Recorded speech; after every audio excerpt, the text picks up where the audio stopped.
Sleep. Lose count. You need to play every game like you got lose count. You need to play every game like you got nothing to.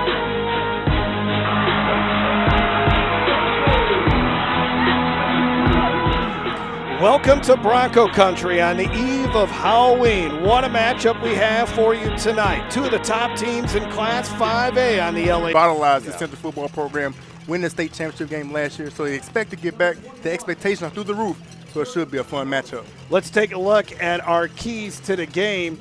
And first of all, for the Central Wildcats, and you just mentioned it, David Simino. They got a very talented wide receiver that they want to get the ball to, Derry. You want to get Womack the ball in every situation. You get a lot of mismatch problems with him in the slot on the outside. And also defensively, they want to take away the Zachary run game because they're going to try to be physical.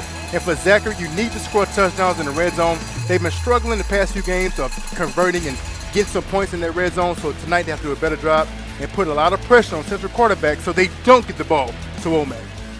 All right, it is Zachary winning the toss, deferring, so Central will receive. A perfect night for football in Zachary. 58 degrees and a beautiful end-over-end kick taken from the 10-yard line and a big hole right up the middle.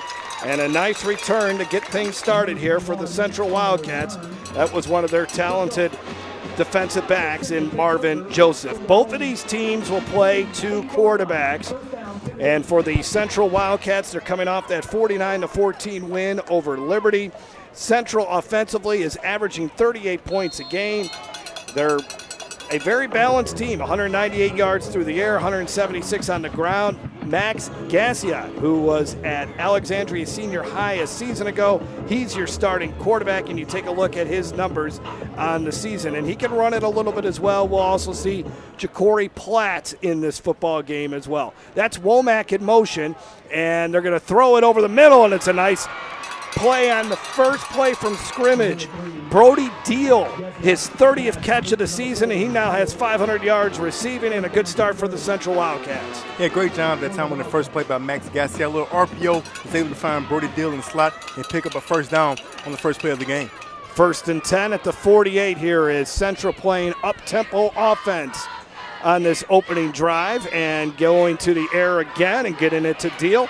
Deal gets tackled right at the line of scrimmage. Good job by Dylan Shellmeyer, the 3-year starter at outside linebacker. Over 60 tackles on the season. He is certainly the heart and soul of this Zachary defense. So a gain of just 2 there. Zachary's allowing 21 points a game. They got 8 starters back on that defense. They run out of a 3-4, and they do like to blitz. Nobody in the backfield with Gassiot. He's looking, throws, and it's off the hands. And that was Womack, who had an opportunity to bring it down. But, and there's a late flag that flies. Galen Conrad was the defender there, and we'll see what the officials decide to call on this. Terrence Macon is our official. And our referees are from the Baton Rouge Officiating Association.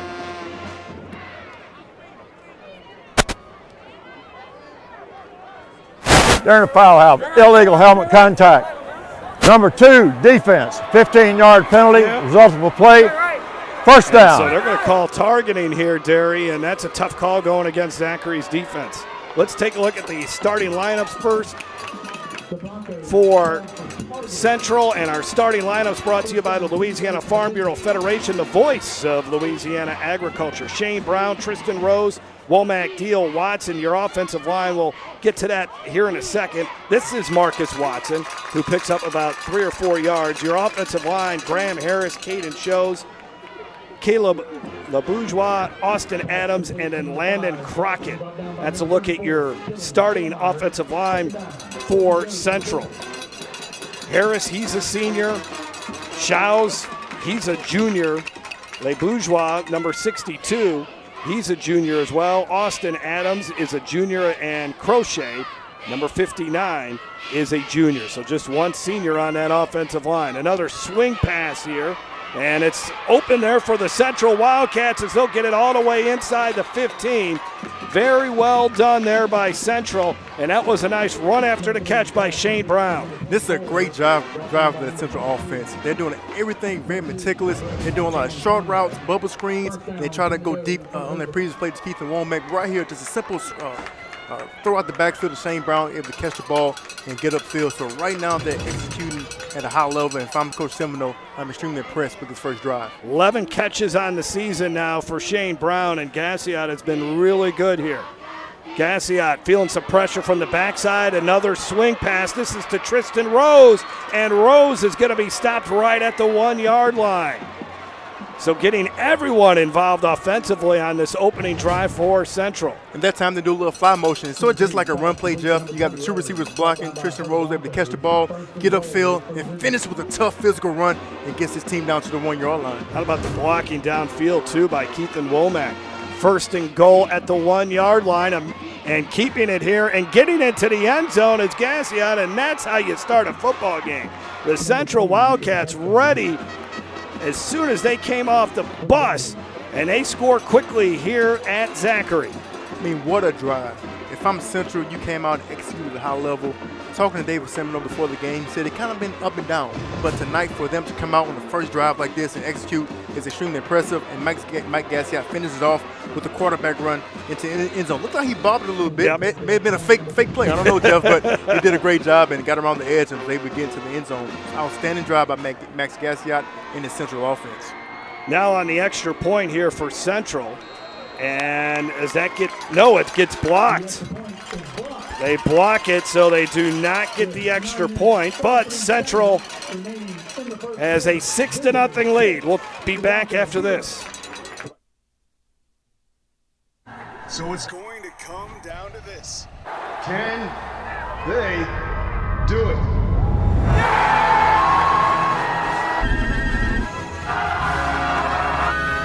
Oh, no, they missed it!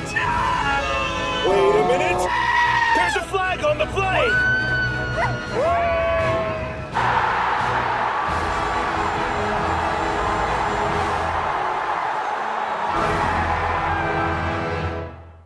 For over 100 years, our families have gathered together to share with each other our challenges and hopes, to take this light we've been gifted and paint a brighter future for the next generation. The seeds we plant today are the bounty we harvest tomorrow. As farmers, we know that together we're stronger than we could ever be apart. We're the Louisiana Farm Bureau, and we're the voice of Louisiana agriculture. And we're back after the Central Wildcats go right down the field against the Zachary defense, and this is a big return for the Broncos. Returning it all the way into Central territory to the 30-yard line. That's Kylan Jones on a great return by the Broncos. And Zachary, they are in good position here on its opening drive. Special teams, especially kickoff return, you always want to put your offense in a great position. And that time, Zachary in his kick return does that. Kylan Jones starts to the right, follows his blocks, goes across the length of the field, picks up a nice block that time from his teammate, and able to make one man miss and get the Zachary offense off to a good start. Yep, they'll start at the Central 32-yard line. As you take a look at Michael Kirby, 6'2", 200 pounds. He's a pocket passer, manages the game well. He's completed 61% of his passes, 932 yards on the year, 11 touchdowns and 4 interceptions. And Zachary, they will want to run the football, and on the first play from scrimmage, they pick up about 4 or 5. That is Tylik Lewis on the carry. And let's take a look at your starting lineups. First of all, for Zachary on starting lineups, brought to you by Louisiana Farm Bureau Federation, the voice of Louisiana agriculture. Kirby, Patton, Ship, Reams, Brooks, Kimmy to wide receivers. Richard, Fudge, White, Kendrick Bailey, and Jaden Brown, the right tackle for Zachary. They're looking at 2nd down and 6. Broncos led, of course, by Coach David Brewerton in his 12th season as the head coach at Zachary. This is Lewis trying the left side, but a great job by the guys in the white jerseys, the Central Wildcats defense, shutting down that running play pretty quickly. And let's take a look at Central's defense, their starting lineups. brought to you by Garnett, or brought to you by Louisiana Farm Bureau Federation. Jackson on that defensive line, along with Devin Reed, Jaden Garnett. Jack Gyro is a big-time leader on this Central Wildcat team. Lane Billings, Alexander Stewart, Camden Rankin, J. Mike Garrett, Mason Moore, Marvin Joseph, and then Dylan Thompson. J. Mike Garrett is a commitment to the Ole Miss Rebels. Scott Smith, who is a Houston commit, has not played at all this season for Central on defense. 3rd down and 5, and we have a whistle, and we'll have a timeout called by Zachary. So on 3rd and 5, they want to talk about it after watching Central march down the field, going 6 plays, 71 yards, taking 2.5 minutes off the clock. And that was impressive by Central. And you take a look at Coach David Semino and a terrific job that he has done winning a state championship here. He's led Catholic High to a state championship, took Catholic Point Capee to the state title game when he was there, the former Parkview Baptist Eagle. 13-1 season last year for Central. It was a magical year where they ran through North Louisiana, beating the likes of West Monroe, West Washita, Neville. First state title for Central since 1966. And then for Zachary, they have won 4 state championships under the man who always wears black on game day. First state title was in 2015. In fact, they are honoring the 2015 state championship team tonight, and we'll talk a little bit more about that group. But Zachary, they're 6-1, 2-1 on the season. Brewerton also took a Livonia team to the state championship game in 2013. He was there at Livonia for 8 years and put that program on the map. Former Catholic High grad, played for a state title in 1980 as a player. 3rd down and 5, 4-down territory here for the Broncos as they have the football at the Central 27-yard line. And they'll run it up the middle, and Central getting into the backfield and then grabbing the running back by the ankles, Jake Gyro, who's a 3-year starter, over 30 tackles on the season. He makes a stop there, forcing 4th down and 3. Great job by this front from Central. They have 2 high safeties, so to let you know they don't have an extra man in the box. So that front 3, the front 4, the D lineman did a great job of getting penetration, extending their arms, able to get off the block. And that time, big number 49, Jake Gyro, was able to get in the backfield. He read clouded the clear. He saw this clear, filled the hole. He made a great tackle. So on 4th down, Zachary will go for it at the 25-yard line. Central won this game last year 14-3.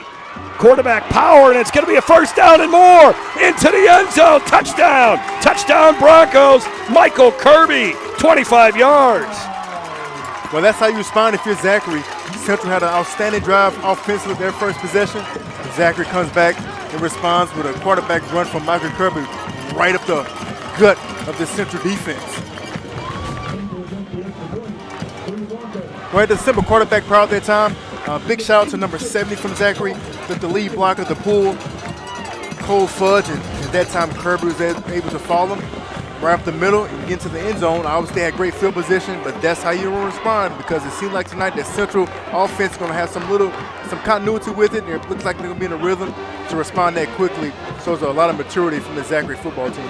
Boston Bentley with the extra point, and both teams have scored to begin this football game in week number 9 of the high school football season. Michael Kirby, not necessarily known for his legs, but he showed them off there, Terry. And it's good. If a quarterback can have a running threat, it puts a lot of pressure on the defense, because now you got to defend his legs and also defend the pass.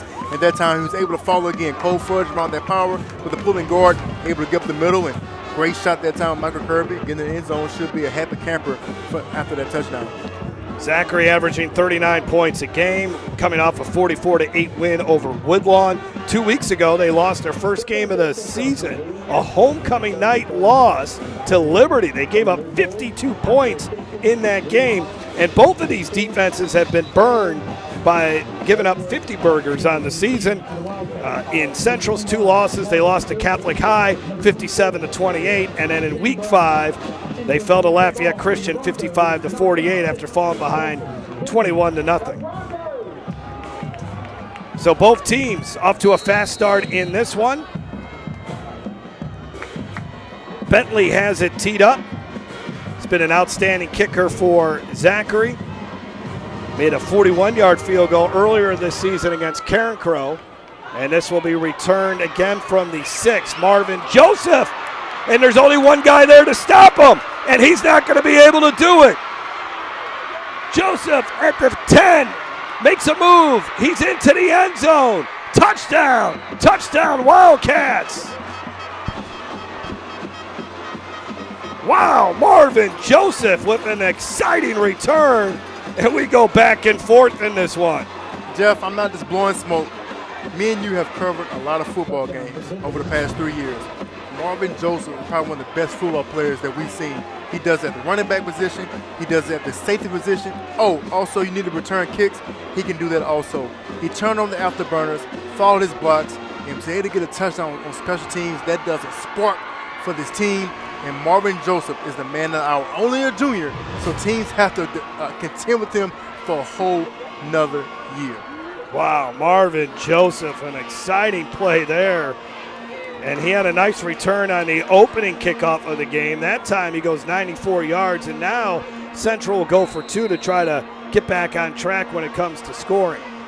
Jeff, I feel like the way this game is going, each team is going to score 50 points. Yeah, it has that feeling early on.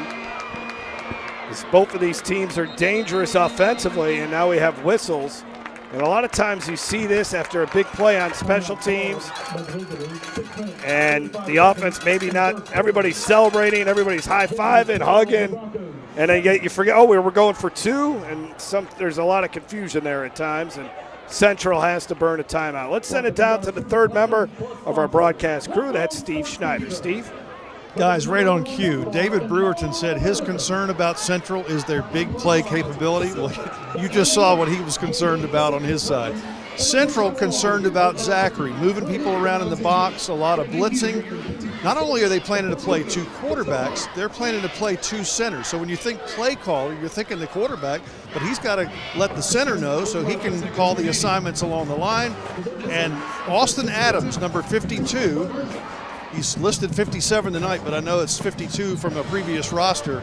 He was in on that first drive, and they went right down the field. Playing 2 quarterbacks, 2 centers, 4 signal callers can be complicated. Marvin Joseph, who is such a big part of last year's state championship team, as Derry alluded to a moment ago. Oh, look at this, a little razzle-dazzle, and Womack will walk into the end zone for a 2-point conversion. That was fun. It was. And I love the razzle-dazzle, Jeff. I love it. And anytime you have a 2-point conversion, you want to get creative because you shrink the field. So you have to do something offensively to get the defense on the heels. And that time, with a little end around with Keith and Womack, a little shovel pass, able to get to end zone for that 2-point conversion. So what an explosive start to this game. Central beating Zachary 14-7. Let's watch that play again. Right here, a little fake option. Tosses it back to Womack, able to get on the edge, too much speed. The defender didn't stand a chance. Yeah, he certainly didn't. And Central, as you take a look at Womack, and that Central offense will get to rest here a little bit. They were barely on the field after the long return by Marvin Joseph, and a great start for David Simino's team. They got off to a fast start here a week ago against Liberty. Actually held the Patriots scoreless for the first 3 quarters. And they scored a defensive touchdown last week. Camden Rankin had that. But tonight, they get a special teams touchdown. So Jones had a nice return for Zachary last time. This time they kick away from him and out of bounds. And I know they're trying to keep it away from Jones, but obviously you kick out of bounds. So you still give Zachary, good field position. So I think that at some point they want to try to do a squib kick, a sky kick to keep it out of his hands, but try to keep it in the field of play. So they'll mark the football at the 35-yard line for Zachary. As you take a look at Michael Kirby.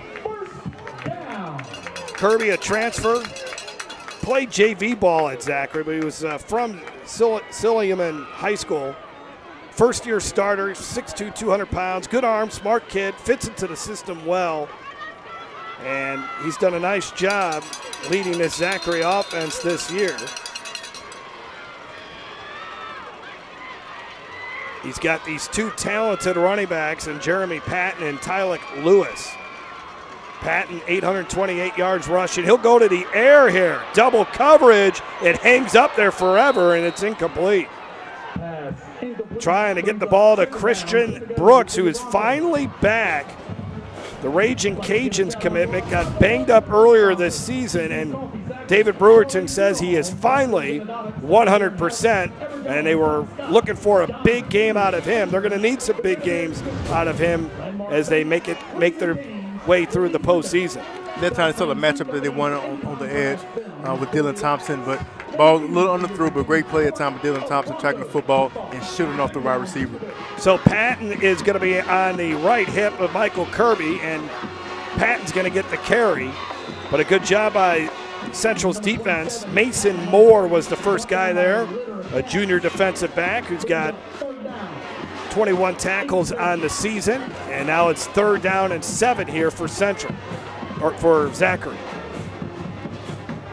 And now your situation, if you're Central defense, man, in time for a defense, Jeff, if it's 3rd and 5 or longer, always look for some type of pressure. So we'll see what defensive coordinator Anthony Camp comes up with this. And then from Zachary offense, read your keys, read your defense, and see if it's sometime you can find a soft spot in the zone or man coverage. They bring the blitz with the safety. Yeah, they're blitzing, and they pick it up, and now that means Kirby's on the run. Kirby makes a nice move, and he gets to the 46-yard line after taking a couple of good licks.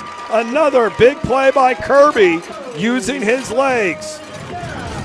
17 yards on this run, Derry. And right there, they brought the safety blitz that time, and so anytime you bring a safety blitz, you have to hit home if you bring a safety blitz. If you don't, it results in a lone quarterback run because there's nobody in the middle of the field. And that time Kirby read it, got upfield, and picked up another positive yards for this Zachary offense. One of the keys tonight for David Brewerton's team was to pick up the blitz that Central was going to bring tonight. And the Wildcats defense, they do like to bring extra men at the quarterback. So they're not going to just rush 3 or 4 here tonight. And on 3rd down and long, Central did a nice job picking up the blitz, and then Kirby able to run past the rushers. He's got 2 carries now for 42 yards and a touchdown. Mishandles the snap. Here comes the pressure, and he'll go down. Off the edge, Mason Moore with the sack, and that will push Zachary 4 yards back. You know, we see this every week sometimes with the center quarterback exchange. That time, just the mesh point wasn't good. He fumbled the ball. Could have been a disaster, but good alert to cover that ball and get a Zachary offense another shot at it. The center is Braden White. He's 6'1", 290 pounds. 4 starters on that offensive line were starters last year. It's the strength of the team. It's an athletic group. Even though they're big, they're still athletic. 2nd down and 14. Kirby to throw again. Zips one downfield, and it's incomplete. Again, trying to hit Brooks. On the coverage was Bo Hill, a senior, and it's 3rd and long now for the Broncos. And that time, again, Central had a cornerback right over the top, and then that time Bo Hill did an outstanding job from the safety position, come from hash to hash, able to break up that pass. Kedrick Bailey at that right guard for Zachary. He's committed to Southeastern. David Brewerton looking at his play sheet. What has he got to call here on 3rd down and 14? At the 50-yard line. And I think he's in 4-down territory, so you don't have to pick up all the whole 14 yards. Kirby looking to his left, and he gets it to Reams. Reams, a little room in front of him, gets banged out of bounds at the 43. Devontae Sanders, one of the defenders there for the Wildcats. So let's see what Coach Brewerton decides to do. In a game that looks like it's going to be a high-scoring game, you're going to keep your offense on the field. And right there, like I said, I believe they were in the 4-down territory. They knew that, so they just took a little swing route to get a few yards, but looked like we have a flag on the play. Yeah, all the way on the far side of the field. Might be a sideline warning. Yep, that's exactly what they call on Central. So they've been warned with 4:04 to go in the first quarter. A lot of eager guys when we get on the field, Jeff. Play. Gotta have a get-back coach. So they're 7 yards away here from picking up the first down. If missing are located at the security point on the visitor side. You own a Mercedes and you don't have your keys, they are located at the visitor's gate. At the 43-yard line, let's see if Central blitz again. Yeah, they're bringing the kitchen sink, and they got to him that time. Incomplete, I believe, or are they going to call that a fumble? It doesn't matter. The ball ends up pretty much back at line of scrimmage, but that time Kirby did not get rid of it fast enough. We talked about it earlier. There was concern about the Central blitz, and that time they brought the blitz off the edge. Anytime you're 3rd and 5 along, 4th and 5 along, expect this defense at the camp to bring pressure. That time they did a great job of scheming it up. They had more men than Zachary can block, and they were able to get a turnover on downs. Jaden Garnett and Jack Gyro were able to get home.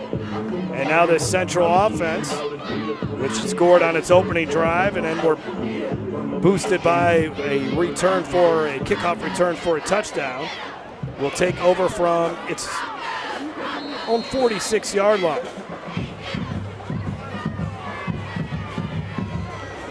Gassiot 5 of 5 for 55 yards in this game, so he stays out there right now, and now we have a whistle.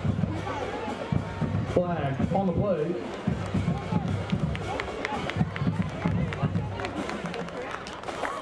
A dead ball. Snap infraction on the center. Offense. 5 yard penalty. First down. Snap infraction on the center. First and 15 to go. So that's Austin Adams.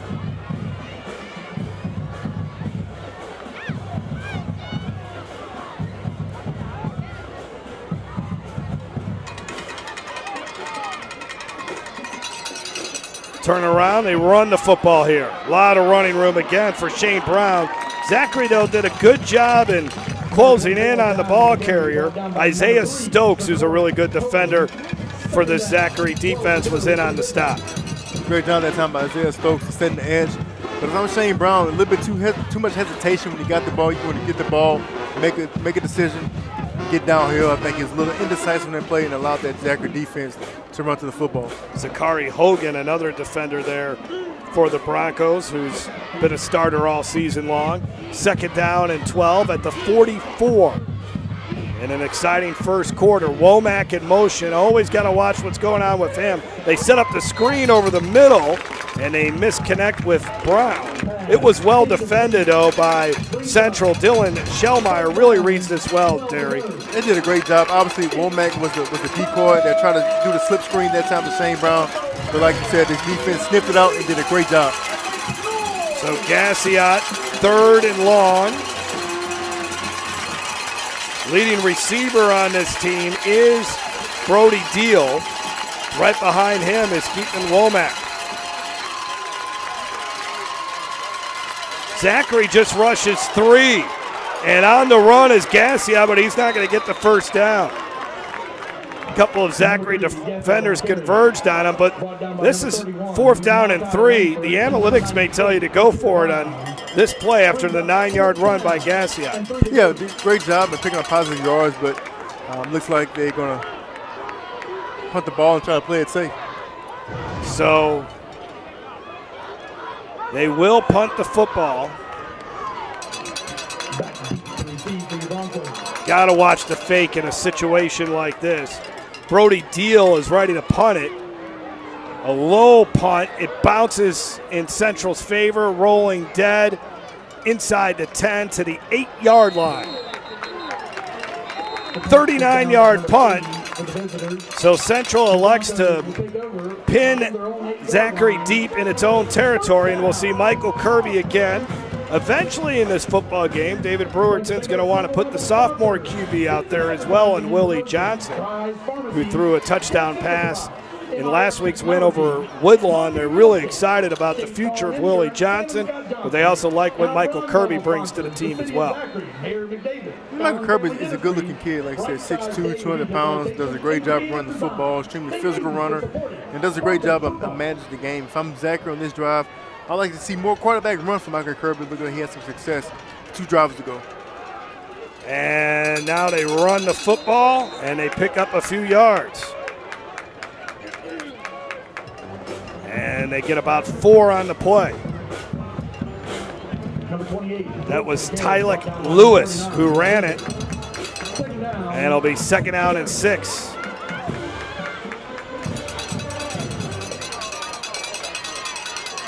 So 2nd and 6.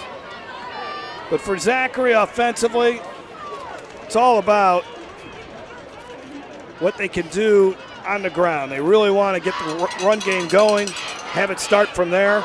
But that ball's on the ground, and it looks like the Wildcats got it. Huge turnover in your own red zone, and it's going to be great field position for the Wildcats as Bo Hill was able to jump on it. Tyler Lewis coughed it up. On defense, that's what you want to do. Make force turnovers, and that time the linebacker got in there. Looks like it was Gyro, I think. Gyro, they got him at 43. You couldn't really see the numbers. Yeah. But a great job, again, by the Central defense of forcing a turnover. And if you're Zachary, you don't want to have a turnover in Central territory. You get his offense a great field position. Yeah, so now 1st down and 10 at the 15.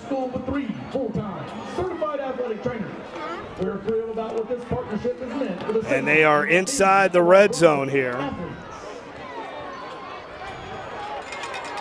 3 wide receivers to the near side. Deal's in motion. And they hand it off to him. Deal off the right side, gets a couple. First Zachary Bronco there, Galen Conrad. And it's a gain of 2. Right there, you get a little fly motion from the wide receiver position, Brody Deal. You see a lot of college offenses doing this, trying to get your playmakers the football and have some creative ways to establish their run game. So 2nd down and 8 at the 13. Gassiot throws. He gets hit immediately, but he's able to get the ball up, and great moves inside the 5 and into the end zone for a touchdown. Outstanding run after the catch by Marcus Watson. The junior gets in a 13-yard touchdown pass by Gassiot. Probably one of the easiest throws Matt Gassiot would do all night, a little simple out route, and I love the timing. The ball was out before he broke out, and Marcus Watson does the rest. Yards after catch, able to break a tackle, make a move, get up the field, get to the end zone. Marcus Watson is an explosive wide receiver, big-time play by that young man. 2 missed tackles there. And now on the extra point try will be Austin Adams. And that is going to get through the uprights that time. So the Central Wildcats, what a start in this football game. And Gassiot has been he's been money tonight so far, Derry. He has. He's been on point. So whatever he ate before the game, he probably needs to eat it every Friday. So he's doing an outstanding job tonight.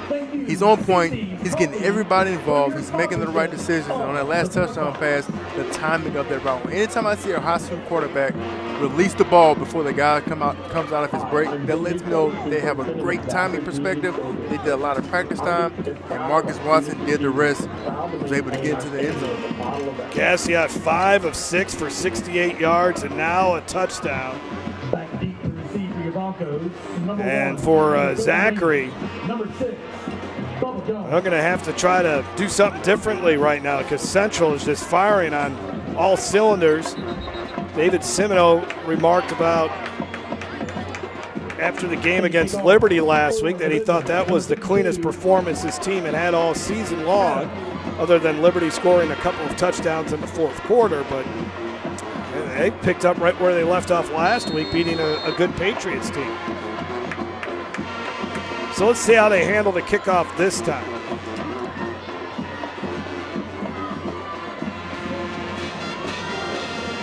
Going to be taken at the 22. And they get to the 37-yard line.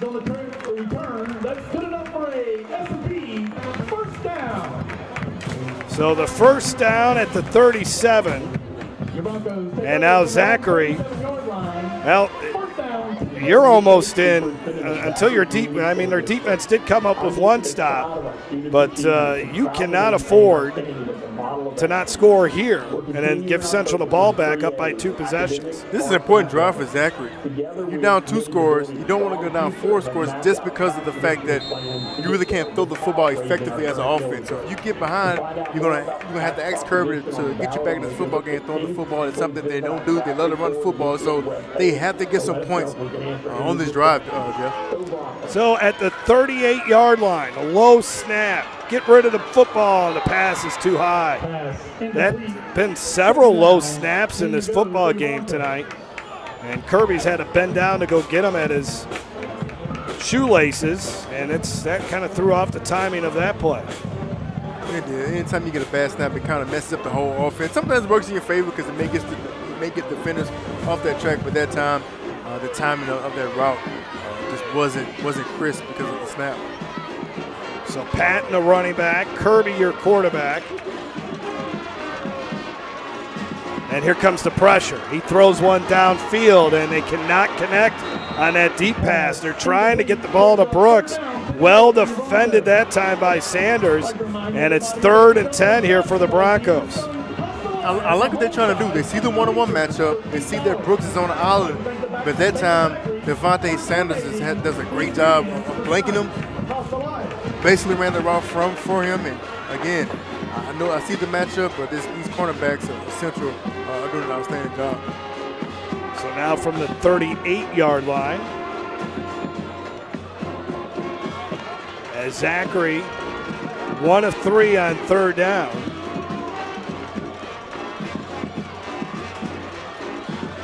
How many guys will they bring? Here they come once again.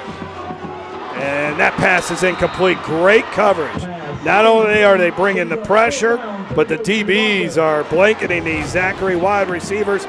Outstanding job here by Devontae Sanders again. Jeff, besides quarterback, cornerback is the toughest position to play on the football field because people don't understand how difficult it is to guard a receiver for 5 seconds on the island by yourself. And that time, Anthony Camp not only brought the whole defense, but he brought everybody in the stands. So Devontae Sanders was by himself on that time, by himself on that play, able to get a hand on the football without having any pass interference. Outstanding technique, and that was textbook that time by Devontae Sanders. Womack to return this punt. It's a good punt. And it's going to take a great Zachary bounce all the way down to the 1-yard line. How about that? Christian Cozy, 61-yard punt. David Brewerton told me this week he thinks he's got the best punter in the state. Well, hard to argue with those results, as now Central's going to have to start this drive from its own 1-yard line. Wow, that was impressive. That was a great punt. And I think sometimes people from week to week kind of miss that part of a football game, special teams. If you have a punter that can flip the field, they always put your team in a positive situation. 1st down and 10 at the 1-yard line. Kind of a full house backfield here as Central will try to give themselves some breathing room with 23 seconds to go. They run it off the right side, and not much happening there. This is where Zachary's defense certainly needs to make a stand. And that was Donathan Bethley making the tackle, only a gain of a yard, and that will put an end to our first quarter. And a great first quarter for Central as they score a couple of offensive touchdowns. They get a kickoff return for a touchdown as well. And on a beautiful night in Zachary, it's the Wildcats 21, the Broncos 7. 1 quarter in the books here on the LHSAA network.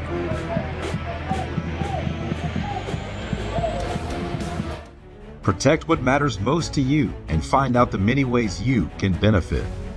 100% free tuition and fees to all state colleges. Job training in over 150 different career fields, healthcare, pay, and much more. The Louisiana Army National Guard, part-time service with lifelong benefits. Find out more by visiting www.lang-recruiting.com. For over 100 years, our families have gathered together to share with each other our challenges and hopes, to take this light we've been gifted and paint a brighter future for the next generation.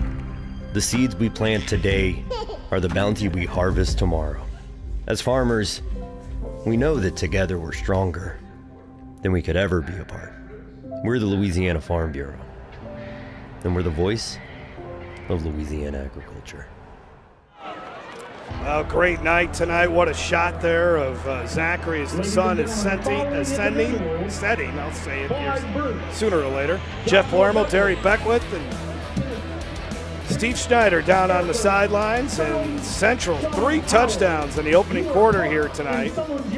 And now they're facing 2nd down and 9 as Zachary's defense really needs to try to force a punt, get some good field position here. Strong, hard run off the left side by the Central running back and some pushing and shoving when all that is done. That was Marvin Joseph getting a chance to carry the football there. And Marvin Joseph, what a game he had in the semifinals last year against Neville. He had a rushing touchdown in that game. And then also, he was the one that would scoop up the blocked field goal and then return it for a touchdown to give Central the upset victory over Neville and send them to the Superdome. Central would end up winning its first state championship since '66. From his own end zone, Gassiel will try to run it out of there, but he gets hit hard. Isaiah Stokes able to get to him, and Zachary does exactly what it wants to do on defense. Great job that time by Isaiah Stokes, getting upfield, able to fight off the defender, and great closing speed that time to get Max Gassiat down on the ground, and again, give this opportunity to the Zachary offense. It looks like they're going to have a good field position too, Jeff. So from the 6, Reams will call fair catch here. And they'll take it it's a 36-yard punt. Zachary will now take over at the Central 37.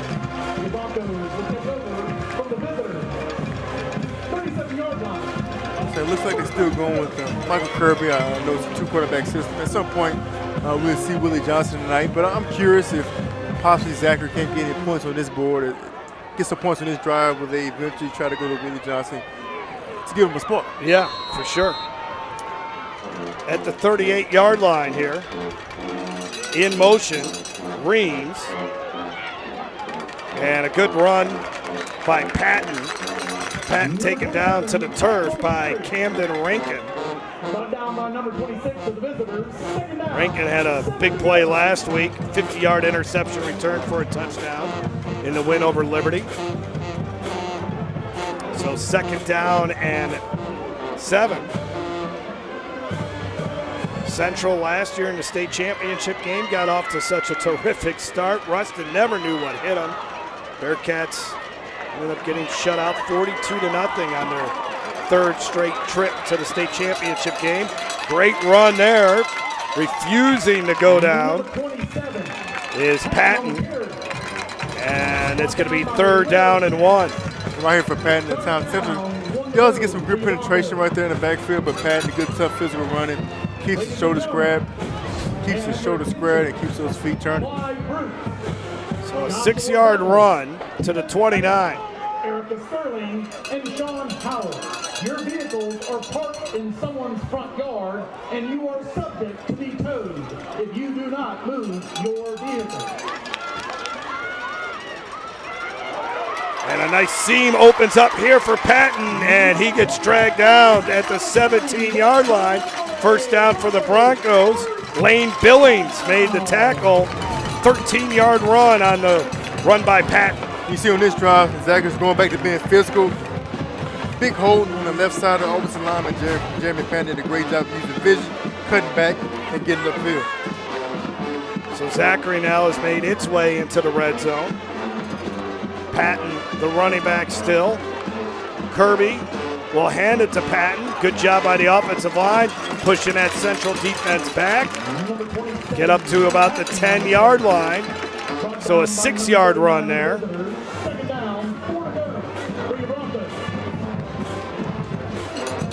So 2nd down and 4 now for Zachary. Zachary had 4 trips into the red zone last year in this game against Central, which was playing in a driving rainstorm. They had 4 trips into the red zone and only managed a field goal. Timeout going to be called by Central. And with 8:24 to go in before half, Central leading 21-7, but Zachary's close to scoring. Protect what matters most to you and find out the many ways you can benefit. 100% free tuition and fees to all state colleges. Job training in over 150 different career fields, healthcare, pay, and much more. The Louisiana Army National Guard, part-time service with lifelong benefits. Find out more by visiting www.lang-recruiting.com. When looking for a college, I wanted somewhere that would push me and allow me to kind of be the person I'd always wanted to be. Everyone here kind of has this mindset of seeing the next person succeed, and I think that just creates a Southern Miss spirit. You find what you need out of Southern Miss. What I need isn't what another student needs, but we all find something here. You don't have to be what people have said you've been. You don't have to be what people think you are. Like, coming to Southern Miss, you can totally reinvent yourself and be who you truly feel like you are meant to be. Jeff Palermo, Derry Beckwith with you from Zachary High School. The Broncos trying to get into the end zone, and they do. Jeremy Patton, the touchdown. And Zachary back within 1 score. Great response at the time by Zachary offense. Had great field position, and they capitalized on that field position. And for Jeremy Patton to win the capping off with a great run right here. Great jump cut.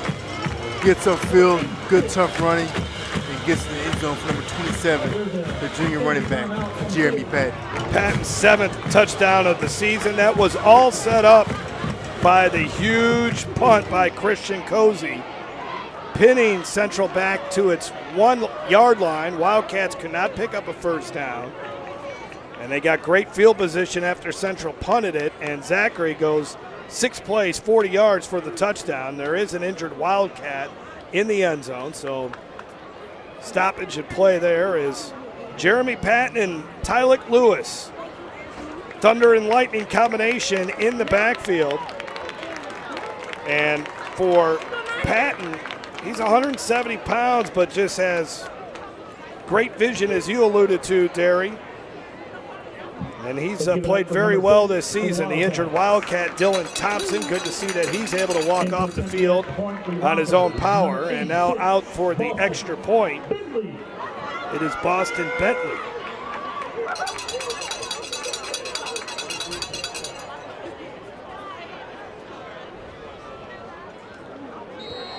There's a whistle before that kick. I thought I heard a whistle, but maybe not. No flag, so the extra point is good. And let's look at his touchdown run once again. This is the better view. See that jump cut right there, Jeff? The ability to jump cut but still move forward is something that you cannot teach a running back, and Jeremy Patton has it. Great job, and again, he should be excited about that touchdown run.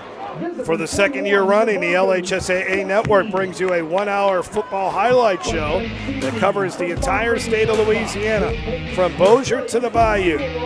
Friday night in the boot will have it all, so make sure you watch Friday night this fall starting at 11 p.m. Make sure to catch the show on the LHSAA Network live channel or watch it live on the Gulf Coast Sports and Entertainment Network. Jeff Palermo, Derry Beckwith, Steve Schneider, who is one of the hosts of Friday Night in the Boot. A lot of high school football action tonight. A lot of games have been moved to Thursday because tomorrow is Halloween. I know there's a big game between Evangel and Lafayette Christian tonight. That's one of the top games in the state. This is a good one, too.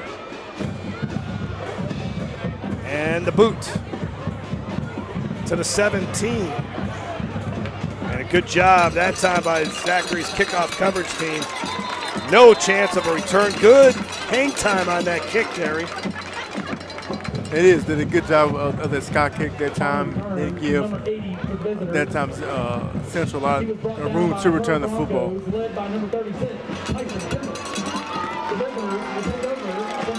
With it being the 8th game of the season, Jeff, almost to the playoff both teams and both coaches probably want to see clean football from these teams, and they want to go into the playoff clicking on all cylinders, offense, defense, and special teams. So from the 25-yard line here, Gassiot will swing it out to Deal. Deal gets upended. Picked up a couple of yards. Good open field tackle by Jeremiah Smith. And Deal a little bit banged up after that one. We'll watch it again. Right, a little RPO. He's going to the power to the other side, able to get out the Deal and get upfield. A great tackle at that time by number 17 from Zachary, Jeremiah Smith. Defensive secondary has been very good for Zachary this year. Smith is a 3-year starter back there. So far, Gassiot, though, has been lighting them up. Oh, big hit off the edge. Another great job by Isaiah Stokes. And it's 3rd and long now for Central. Isaiah Stokes is doing a great job at the outside linebacker position. That time reading the quarterback, little zone read. He sees the quarterback, gives it, works down line of scrimmage, makes a big hit. Stokes has several offers. Lean athlete, physical player. So 3rd and 7 on the night. Central is 0 for 2 on 3rd down. And I think the Wildcats are going to use their final timeout of the first half. And the fans from Zachary making some noise as their Broncos are trying to get the ball back here. Tonight's game on the LHSAA network is brought to you by Coca-Cola Real Magic. Also brought to you by the Louisiana Army National Guard. Protect what matters. Also brought to you by Oster and the Oster Andrews Sports Medicine Institute. And also brought to you by the Louisiana Farm Bureau Federation, the voice of Louisiana agriculture. That is a beautiful shot from one of our new drone cameras here for the LHSAA network. We'll be utilizing it in a couple weeks for the state cross-country championships that you'll be able to watch here on the LHSAA network as we are starting to move into fall championship season with the high school football playoffs just a couple of weeks away, volleyball playoffs, cross-country, swimming, and so a lot going on right now with the LHSAA and a lot going on in this football game as we've seen a bunch of points already. And we still have 7 minutes to go before halftime. 21-14, Wildcats lead it. And the Zachary fans on their feet here on this 3rd down and 7. They set up the screen and able to maneuver his way for the first down. Nicely done there by Shane Brown. And Jeff, what is the best blitz beater? Screen pass. And that time, that's what they did it. They got the screen pass. Looked like Zachary bought the house. Great job of getting the ball to Shane Brown. Follows his blocks. Gets up the field for a first down for the Central offense. First down and 10 now at the 39-yard line. And now we got some movement at the line of scrimmage. Flag on the play. Dead ball. Ball start. Offense. 55. 5-yard penalty. Repeat. First down. So that is Graham Harris who committed that penalty. So after picking up a nice 3rd and long, Central puts themselves behind the chains now. 1st and 15. Boy, Gassiot, he has really been composed out there tonight. Played in a 2-quarterback system at Ash last year as well. Nothing happening here. Great job. Zachary's defense shutting down the run game right away there. That's Donovan Beatley who got in there and brought down Shane Brown before he can really take his first few steps after the tackle. And that time, Donovan Beatley coming in from the inside linebacker position does a great job of reading it, getting downhill, wrapping up, making a great physical tackle. Outstanding play by the inside linebacker, Donovan Beatley. So 2nd and long.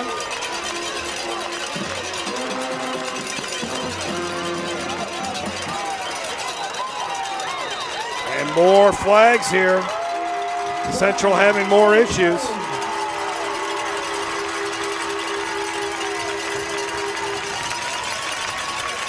Ball. False start. Offense, number 24. 5-yard penalty. Little Wildcats going backwards all of a sudden. They got 2nd and 21. Shane Brown, that time, guilty of the false start.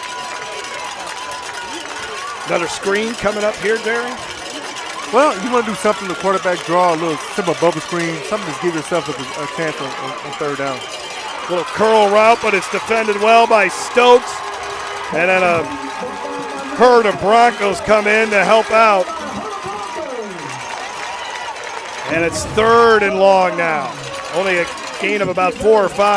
Right here at that time, they found, Brody Dillon in that slot. They really pick up 2 positive yards, and now in your third long situation, so it's an opportunity where you try to get all 17 yards or maybe do something short intermediate and see if the playmakers can make a play and possibly pick up a first down. Looks like Zachary is not going to let you get to that first down line. You see, they're only going to rush 3, Jeff, and drop 8. 3rd down and 17. 5 wide receivers with Deal in motion. Screen coming back the other way, but it's not there. Watson couldn't make the grab as the ball skipped into his hands. And good job by Zachary's defense. Good pressure there being applied by Zachary Hogan and company. Or Zachary Hogan was there defensively, I should say. And that drive fills it out quickly after a nice conversion on 3rd and long. Yeah, a lot of penalties on that drive for Central. It killed them, but for Zachary defense, a great job of standing firm, being physical, being aggressive, and especially getting this crowd involved. So it looks like right now the momentum is shifting back into Zachary's team. Oh, big time hit at the 45-yard line as Kylan Jones got drilled. And that was Tyron Williams coming up and laying the wood on after a 31-yard punt. Tyron Williams that time, the punt coverage, and looks like he makes a big hit that time. It looks like he almost led with his helmet. Yeah, you're lucky. That time, even for himself to protect himself as well. Yeah, you're lucky you didn't get targeting on that penalty or on that play. 1st down and 10 now at the 45.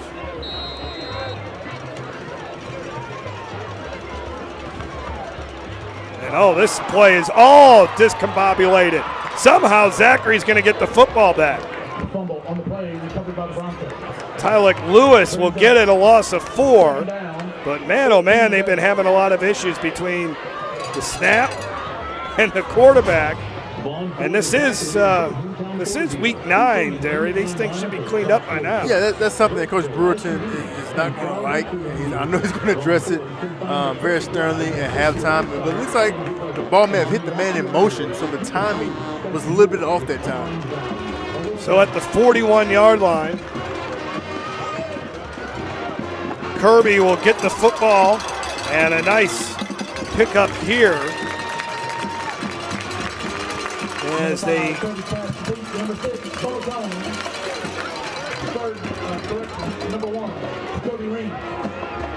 Jacoby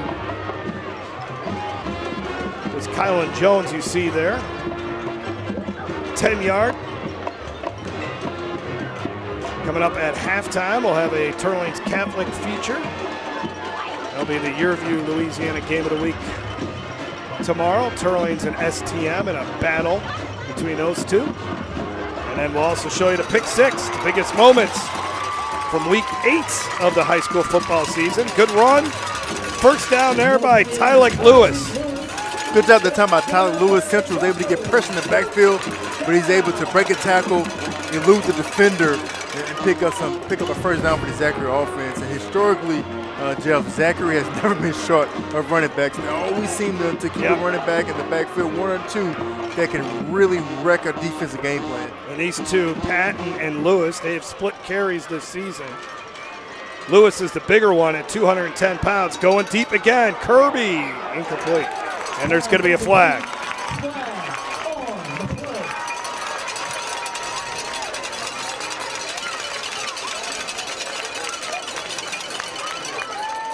I don't really recall that he impeded the wide receiver from making the catch. Oh, personal foul. Defense, number 8. 15-yard penalty results in the play. 1st down. Can we see too much from that angle. I don't know if he forced him out of bounds, and like I said, yeah, okay. And they give him an opportunity, like he hit him out of bounds, they give him an opportunity to make a play on the ball. So now it's 1st and 10 at the 28. That's the third penalty on Central for 25 yards. Wildcats trying to hold on to the 7-point lead late in the second quarter. Kirby, big run right up the middle here for about 5 or 6. Tyler Lewis on the carry again, and it's about 5 yards. Second down, 5 to go.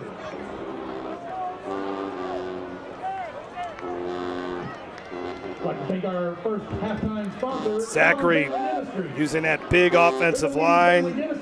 Bailey, 305 pounds. White is 290. Brown, 260.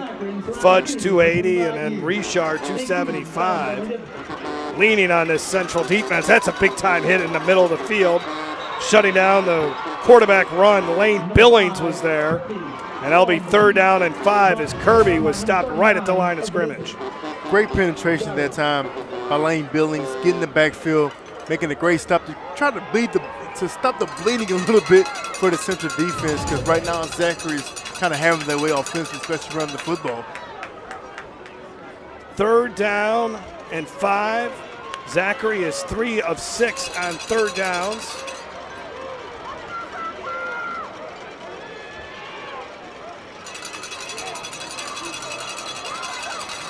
Nothing happening again. Tyler Lewis shut down at the line of scrimmage. But good chance they may go for it here. When you run on 3rd down and 5 in this situation, probably a good bet that you're going to go for it on 4th down as Camden Rankin, again, shutting down that running game as they've been trying to go in between the tackles here.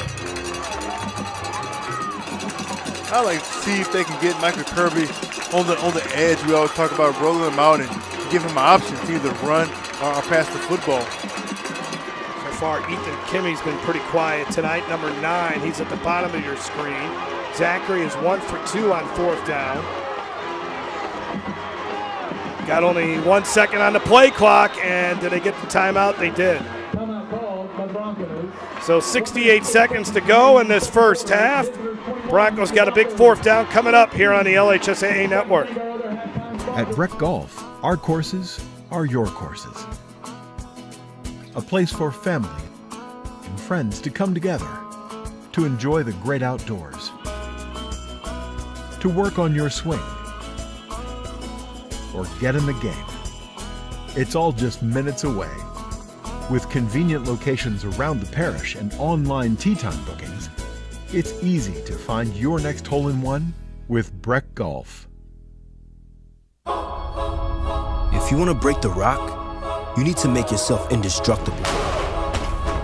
If you want to play between the hedges, you need to work out there, up there, down there, everywhere.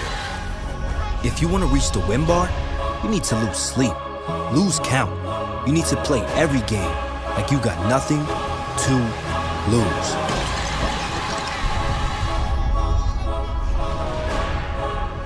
Well, after discussing it, they've decided to try to kick a field goal here. This is going to be a 40-yarder right in the middle of the field. And we have a flag again, and I don't think it would have been good anyways. That field goal was wide left. And is this against Central? If it is, it's going to be a 1st down. Dead ball. Encroachment. Defense, number 5. The 5-yard penalty. All right, that's a mistake you can't make. Especially on the field goal block, a field goal. Like I said, field goal block, you can't make the mistake. And sometimes you want to go for the block and you get a little antsy. And that time looks like they were lined up in the neutral zone. Second 1st down by a penalty on this drive. Remember, he had the pass interference. Now at the 18-yard line. Kirby, pressure coming again. Single coverage. Jump ball, touchdown! Ethan Kimmy, 18 yards. And Zachary within a point now of tying this thing. Well, they finally hit the one-on-one matchup. They've been locking that matchup all night long with the wide receivers on the edge. At that time, they were able to hit Ethan Kimney right here on a simple fade route. And Ethan Kimney does a great job going at the high point. That time, the defender, Dylan Thompson, never saw the football. And Ethan Kimney did a great job high pointing it against the end zone. And Zachary, at one point, being down 21-7 and looked kind of gloomy, was able to fight back in this football game and possibly tie it with this extra point. And that extra point is no good. Wow, both teams have missed an extra point here tonight. Central made up for it by converting a 2-point conversion, but let's watch this throw. Beautiful throw by Kirby. And for Kimmy K to K, and that time able to get in the end zone.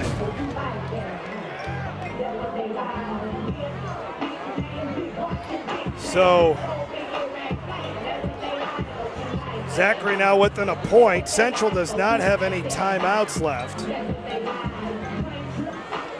So unless they can get a good return here, we'll see. I'm sure they're going to be aggressive. The Zachary High School Band of Blues would like to thank their 2025 and 2026 home note sponsors. Well, the postseason right around the corner. 2 weeks. Here's a look at the Division I non-select power ratings. Zachary in at number 4. Central is at number 9. West Monroe at number 1. So you could, I mean, if the season ended today, as some like to say, could have Denham and Central in a second-round matchup. That would be interesting. But as usual, some really Northwood Shreveport is kind of the Johnny-come-lately out of that group. They've been having a terrific season. Return man could not handle the kick, so Shane Brown just steps out of bounds. First down, 10 to go for the visitors. And so now Central, with 58 seconds, again, no timeouts, will start from its own 25-yard line. If you are a member of the 2015 If I'm Central offensively, you don't want to do anything to put yourself in harm's way. So if I'm them, I would just run the football, go into halftime, with the 1-point lead, try to make some corrections. And if I'm Zachary, Coach Brewer, I'm extremely happy with the fight of the football team to get back into this football game to go into the second half. So now Ja'Cory Platt is your quarterback, and Platt shakes away from one defender, shakes away from a second. He's off to the races, and he's going to get out of bounds somehow. That was a terrific athletic play by Platt, showing that strength that he has. A big quarterback, able to run for 12 yards, but 2 big missed tackles there by Zachary. That's one way to get warmed up. You come into the game right before the half, break off a nice run, break some tackles, and pick up some positive yards. First down and 10 at the 37. Able to get out of bounds was big there. Quick throw, maybe for 4. They got to hurry. Keithon Womack made the catch. Almost might have been better off if that was an incomplete pass. Yardage on a play like that doesn't really mean much. Now they throw towards the sidelines. That time they are going to get out of bounds, and they are going to pick up a solid gain there. 25 seconds, 11-yard pickup. That time Ja'Cory Platt looks off the safety, goes from the right, goes back to his left, and gets the first down. So they did not allow, they said that they ran the clock, so they ended up spiking it there with 18 seconds. Spike the football. Second down, 10 to go. Look at Coach Semino. At the 48 here. Big throw over the middle. So the clock will stop momentarily. So move the chains. Womack makes another grab. Probably spike it once again here. And they do. So maybe 2 more plays left. Let's look at that last reception over the middle. Zachary obviously not necessarily allowing anything to happen over the middle, but they'll take that instead of Central getting out of bounds. But both of these quarterbacks, so Gassiot was really good so far in this first half, and Platt has picked up right where he left off. Platt will run again, and he'll run out of bounds at about the 28, 27-yard line. On the carry, out of bounds. Pushed out by number 34. Jacory Platt is doing a good job of keeping his eyes downfield, making smart decisions. That time he didn't see anybody open. Took off and pick up some positive yards to get them in a 3rd and short situation. So you got 2 seconds. It would be a 45-yard field goal if they elected to try it. Zachary's going to call a timeout. This might actually help Central because Central looked a little confused on what they were going to do. They did, especially with two seconds left. I don't know if I agree with that timeout because the only option that Central has is throw the ball to the end zone, but it was something Zachary defensively didn't like, and they wanted to make the proper adjustment. Well, we know this. Central, based on who's been kicking extra points tonight, kicking a 45-yarder at this point is out of the question. So this gives a chance at least for Central to figure out what they might want to do. Try to throw something up in the end zone. Do you want to do a little hook and lateral, something like that? And Zachary's got to make sure that their defenders are in the right spot. What a first half, though, tonight. We had a feeling these two teams would be going back and forth, and that's exactly what we've had here tonight. 2 of the best in Division I non-select. Zachary came in ranked number 7 in the Louisiana Sports Writers Association Class 5A poll. Central, number 11.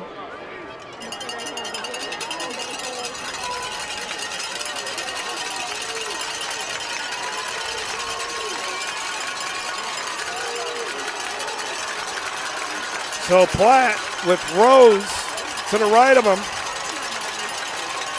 Zachary's defenders several yards back. Over into the end zone, and it's going to be intercepted. Never really gave the receiver an opportunity to catch it, and that's how our first half ends. Central got off to a fast start in this football game, led it 21-7. Zachary has been able to fight their way back, and they head to their locker room down by just 1 point after 24 minutes of play. Coming up at halftime, we'll have show you a feature on Turling's Catholic. Also look at our Pick 6, best moments of the high school football season last week. Here at Zachary, they're going to honor the 2015 state championship team, the first of 4 state championship teams for Zachary. Let's send it down to Steve Schneider. Yes, sir. We're with David Semino. We knew this or expected this to be a heavyweight fight. You got some haymakers there in that first quarter on all 3 phases. Your offense took it right down the field. Your defense got a big turnover. Special teams scored. Yeah. No, I mean, I thought we played better ball in the first quarter than we did in the second quarter. You know, the offsides was huge for us on the field goal block right there. You know, and then not getting off the field on 3rd and 4th down. 2 PI calls, one in their favor and one that I thought should have been called, but, you know, we don't control that. So we just got to come out and play better ball in the second half and go find a way to get it done. Yeah, what kind of things do you really want them to bear down on? I think the discipline piece is big, and then getting off the field on 3rd and 4th down. They've had some big 3rd and 4th down conversions that have kept some drives going that, you know, we would have had the football. Thank you. Good luck in the second half. Back up to you guys. Good first half of football here from Zachary. We're the Central Wildcats leading the Zachary Broncos 21-20. More coming up here on the LHSAA Network. At Auctioner, we know healing is a team sport. That's why we've partnered with world-renowned orthopedic surgeon Dr. James Andrews to create the Auctioner Andrews Orthopedics and Sports Medicine Institute. Whether you're a professional athlete or a weekend warrior, our team of specialists are dedicated to getting you back in the game. So whatever your reasons are for reaching your personal best, we've only got one: you. Auctioner Andrews Institute. long live you. The start of school means the start of new sports seasons, which unfortunately can mean injuries. Too often, sports injuries are treated with opioids, leading to addiction among our youth. And drug addictions can cause overdoses and deaths. If you're injured, ask your doctor for medicines and therapies that don't use opioids. And if you're struggling with opioid addiction, we can offer treatment. Opioid addiction is a losing game. You can help. Learn more at realhelpbr.com. That's realhelpbr.com. If you want to break the rock, you need to make yourself indestructible. If you want to play between the hedges, you need to work out there, up there, down there, everywhere. If you want to reach the win bar, you need to lose sleep, lose count. You need to play every game like you got nothing to lose.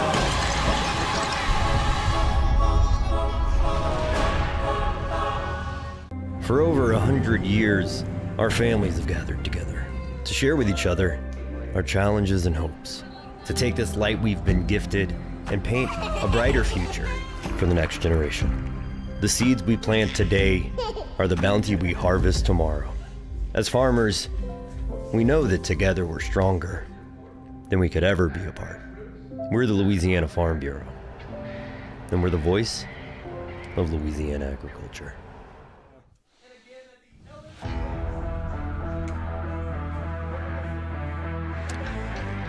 At halftime, and they are recognizing the 2015 state championship football team. Of course, that was led by Lindsey Scott, who was Mr. Football that season. He's now the quarterbacks coach at Texas Tech, but some of the other great players on that team, Doug Coleman and all-state wide receiver Shiron White, Kelton Hollins, who was a starting offensive lineman at TCU, those inside linebackers, Donovan Perkins and Herbert Cummings, and then also P.J. Cannon in the defensive backfield. It was a terrific football team, and it started, if you would, a dynasty here at Zachary, as they have won 4 state championships, winning back-to-back in 17 and 18, and then winning in 2021. And they got to the Dome in 2023, but Ruston ended up beating Zachary that night. Our score here at halftime on the LHSAA Network, Central leading Zachary 21-20.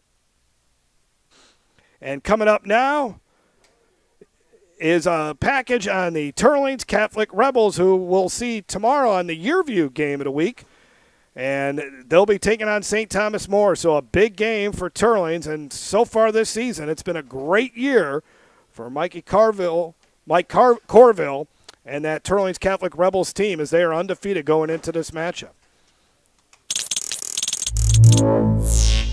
The Turlings Catholic Rebels are now 8-0 on the year after a dominant 64-29 win over the East Ascension Spartans. The high-scoring offense led by Alex Munoz at quarterback, the dual-threat quarterback with 5 total touchdowns on the night, and Coach Michael Corville in his first year with the Rebels, happy with the signal caller he has. I mean, he's phenomenal. Just a great kid. You know, I told Jared before the game, like, to be a first-year head coach, to have that kid as a quarterback, I mean, I'm beyond blessed. You know, he's a phenomenal kid.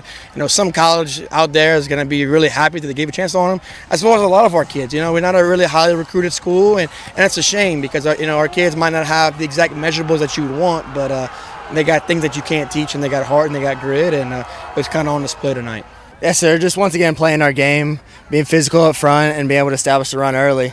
Opened up some passes that were we could convert on third down, and defense just played a great game. Got us multiple points. It was a great time. I think there's just something different. I mean, we've had great teams in the past. Turlings has a great history, but there's just something a little bit different about this team this year. Munoz, the son of UL Associate head coach George Munoz.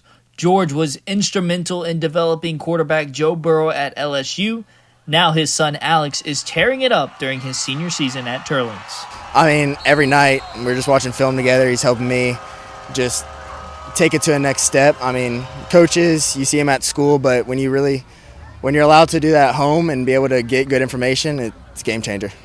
Munoz, one of the key contributors for this team, not only on the field but off it as well, helping spread their mantra across the team and make winning enjoyable. Well, our motto this year is together, and we live up to every bit of that. I mean, this is the closest team I've ever been a part of, and we genuinely have fun playing the game.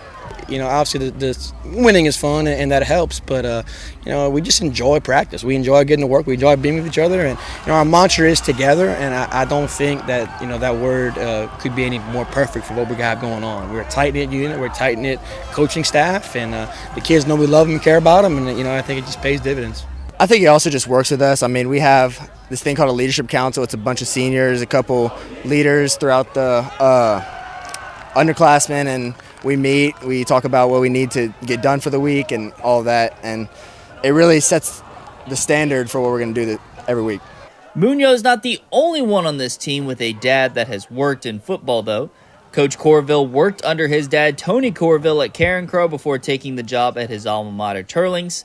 Tony, now retired from coaching, loves seeing the success his son is having. As far as what him and his staff and his players have done, it's been remarkable. I'm here on a daily basis kind of watching. But they're just grinding, hard-working. They believe in the cause. I mean, the coaching staff works their tails off on weekends to prepare for the opponents, and the kids absorb the game plan and go. I mean, I just wanted to be a coach from a very young age. When you're a little guy, you want to be like Dad. And I was probably the only 12-year-old going to clinics. It's just what we do, and that's just kind of how he and I bonded. We don't hunt, we don't fish, we just love football. So, just to get him on the sideline, he's not a coach, but he's a part of us. He helps us out in his capacity, and I just can't be more fortunate to have him with us. Maybe a little bit, but he's a whole lot smarter than I am. I can tell you that. When he was 4 years old, probably 3 years old, he was coming to the gym with me to workouts and stuff like that. And when he was in kindergarten, first grade, he was drawing up plays for me to bring Coach Mack for play. So it's kind of it's in his DNA, if you say that. But after passing their biggest test of the season, a new test awaits. The Rebels taking on St. Thomas More in Week 9. The Rebels have not beat the Cougars since 2015. Real excited. We just need to keep doing what we're doing. I mean, we've been playing great, and we just got to play our style of ball, and the scoreboard should take care of itself if everything goes right. That's the game that everybody circles, and it is what it is, and we'll be back here tomorrow, and we'll kind of put this one to bed. We'll go through it, and it's all on St. Thomas More and that prep, and I think the kids are going to be excited for the challenge, and obviously it's the big one, it's the one across town, and it's the one that everybody looks at, and we haven't had success in quite some time. So I think it's time to put that in the rear view and just get to work and have a lot of fun, trying to get that process right. Reporting for the LHSAA Network, I'm Spencer Verrett. At Breck Golf, our courses are your courses. A place for family and friends to come together to enjoy the great outdoors, to work on your swing, or get in the game. It's all just minutes away. With convenient locations around the parish and online tee time bookings, it's easy to find your next hole-in-one with Breck Golf. Protect what matters most to you and find out the many ways you can benefit. 100% free tuition and fees to all state colleges. Job training in over 150 different career fields, healthcare, pay, and much more. The Louisiana Army National Guard. Part-time service with lifelong benefits. Find out more by visiting www.lang-recruiting.com. If you want to break the rock, you need to make yourself indestructible. If you want to play between the hedges, you need to work out there, up there, down there, everywhere. If you want to reach the win bar, you need to lose sleep, lose count. You need to play every game like you got nothing to lose.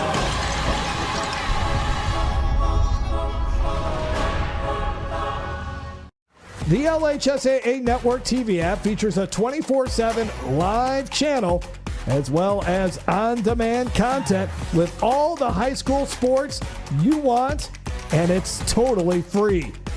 The app is available for download on TV-connected devices, including Roku, Apple TV, and Amazon Fire TV. It's the only place where every day is game day. Download the LHSAA Network TV app today. Beautiful night for high school football, Week 9, Halloween Eve, and the Central Wildcats leading Zachary 21-20. Zachary's marching band giving a great performance here tonight, and it's been a fun night of football. Let's take a look at last week around the state. Biggest moments of the week from week 8 of the high school football season.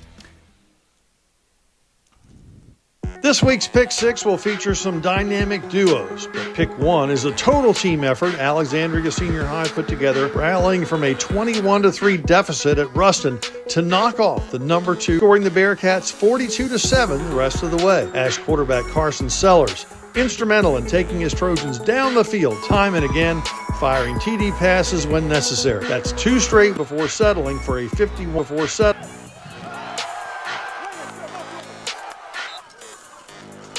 And Pick 6 belongs to a somewhat unlikely hero from our LHSA Game of the Week in Crowley, the Notre Dame Pios knocking off number 9 Jennings by winning the turnover battle. 2 of the takeaways from a freshman, Jude Duplichin, who forced a fumble near the goal line and then made a diving interception in the fourth quarter to end Jennings' last threat of a comeback. Clearly, older brother Wes, a 3-year starter as a junior, and Cameron Stelly, who made a fumble recovery in the red zone, playing key roles, as did several seniors who came up big in the victory. Quarterback Drew Lejeune, as the Pios outlasted Jennings 28-16 to bounce back from a tough loss to LCA the week before. For the Pick 6, this is Steve Schneider and friends. So long. For over 100 years, our families have gathered together to share with each other our challenges and hopes, to take this light we've been gifted and paint a brighter future for the next generation. The seeds we plant today are the bounty we harvest tomorrow. As farmers, we know that together we're stronger than we could ever be apart. We're the Louisiana Farm Bureau, and we're the voice of Louisiana agriculture. When looking for college, I wanted somewhere that would push me and allow me to kind of be the person I'd always wanted to be. Everyone here kind of has this mindset of seeing the next person succeed, and I think that just creates a Southern Miss spirit. You find what you need out of Southern Miss. What I need isn't what another student needs, but we all find something here. You don't have to be what people have said you've been. You don't have to be what people think you are. Like, coming to Southern Miss, you can totally reinvent yourself and be who you truly feel like you are meant to be. So it's going to come down to this. Can they do it?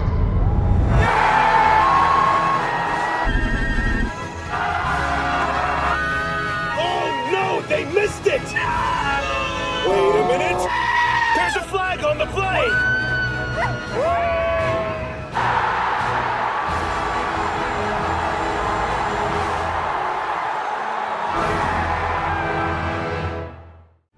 Protect what matters most to you and find out the many ways you can benefit. 100% free tuition and fees to all state colleges. Job training in over 150 different career fields, healthcare, pay, and much more. The Louisiana Army National Guard.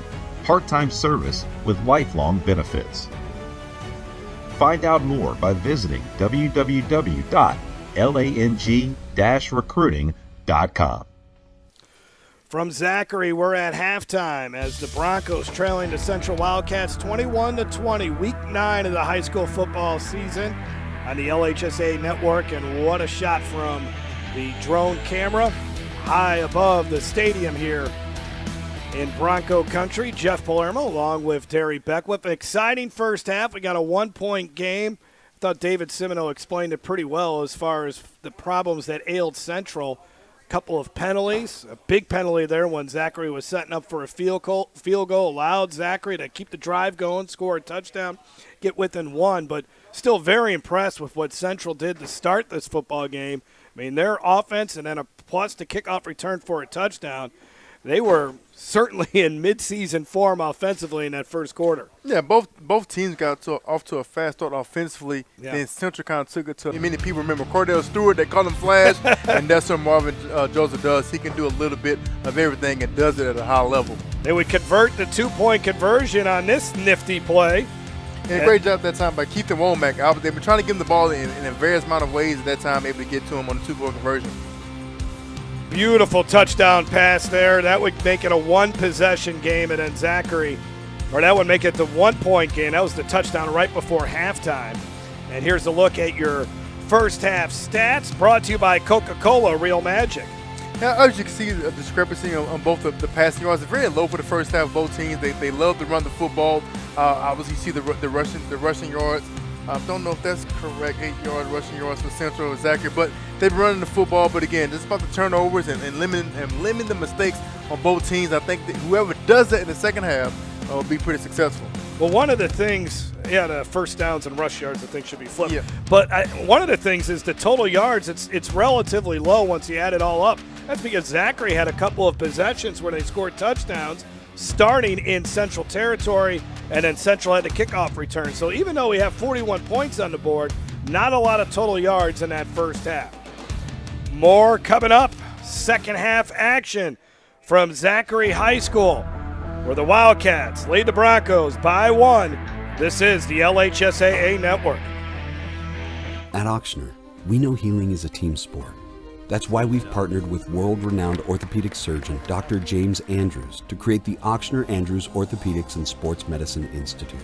Whether you're a professional athlete or a weekend warrior, our team of specialists are dedicated to getting you back in the game. So whatever your reasons are for reaching your personal best, we've only got one. You. Ochsner Andrews Institute. Long live you. The start of school means the start of new sports seasons, which unfortunately can mean injuries. Too often, sports injuries are treated with opioids, leading to addiction among our youth. And drug addictions can cause overdoses and deaths. If you're injured, ask your doctor for medicines and therapies that don't use opioids. And if you're struggling with opioid addiction, we can offer treatment. Opioid addiction is a losing game. You can help. Learn more at realhelpbr.com. That's realhelpbr.com. If you want to break the rock, you need to make yourself indestructible. If you want to play between the hedges, you need to work out there, up there, down there, everywhere. If you want to reach the win bar, you need to lose sleep, lose count. You need to play every game like you got nothing to lose.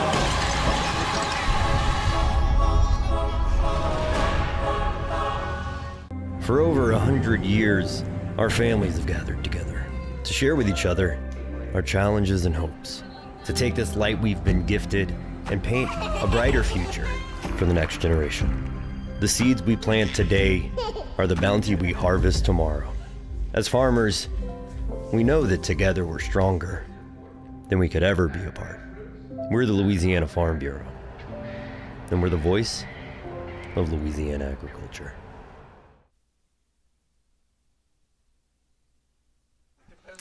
Hey, we're back here in Zachary, where the Central Wildcats leading the Zachary Broncos 21-20. Both teams completing their warm-ups before we begin second half action. So Zachary's going to get the ball to begin the second half.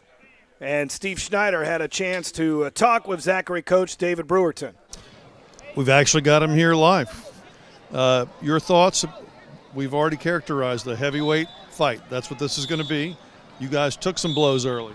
Yeah, we did, and I'm certainly very proud of our guys for just kind of settling in a little bit and regrouping and coming on back and scoring a couple there late. From the playoffs, they lost in the second round, the earliest departure for the Zachary team with Coach Brewerton at the helm. They're looking to get to at least Thanksgiving week, if not beyond, this year.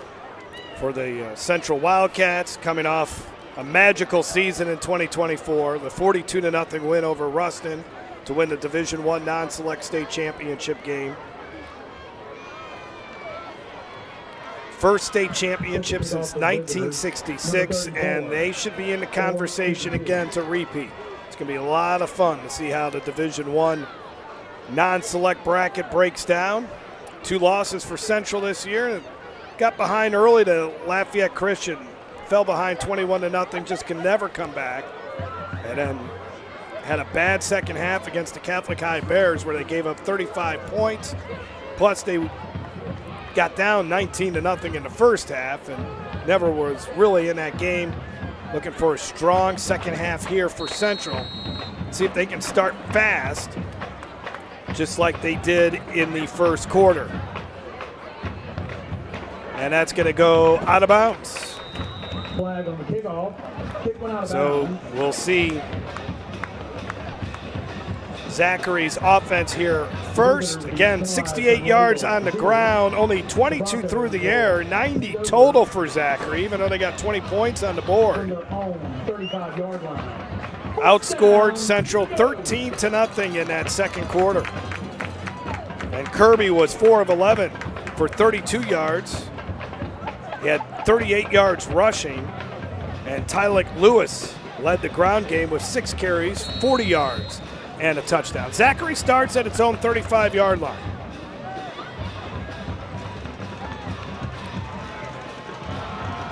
And they'll run it off the right side, and this is what David Brewerton was looking for. Big gains on the ground.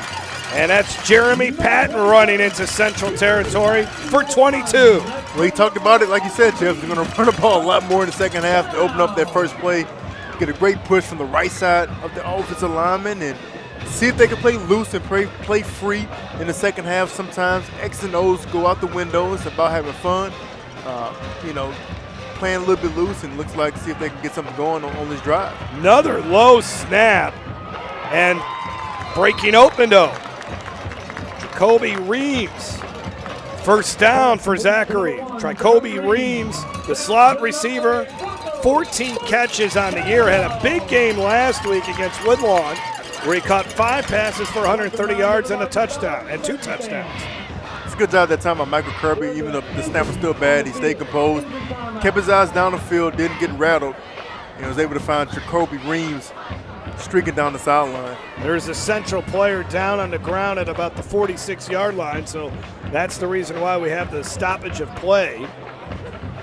And the player down on his back. Hope he can get up. And that is one of their big-time leaders defensively, Jake Gyro. Just a great high school football player. Put himself in outstanding shape, high football IQ, been playing football since he was 8 years old. He loves to hit. Came to Central as a running back, actually played running back his freshman year. They moved him to linebacker, and he's been very good for Central. Big part of last year's state championship team. So they are going to certainly miss him if he's not able to return for the second half. 11 minutes. Jake Gyro, I was a senior linebacker. Anytime you lose a playmaker and signal caller, it can definitely put your defense in a tough situation. First down and 10 at the 32. Putting a man in motion, that's Reeves. Connor Shipp, the H-back, who's been a big part of this Zachary offense, had a nice block there on that play. Got about 5 yards.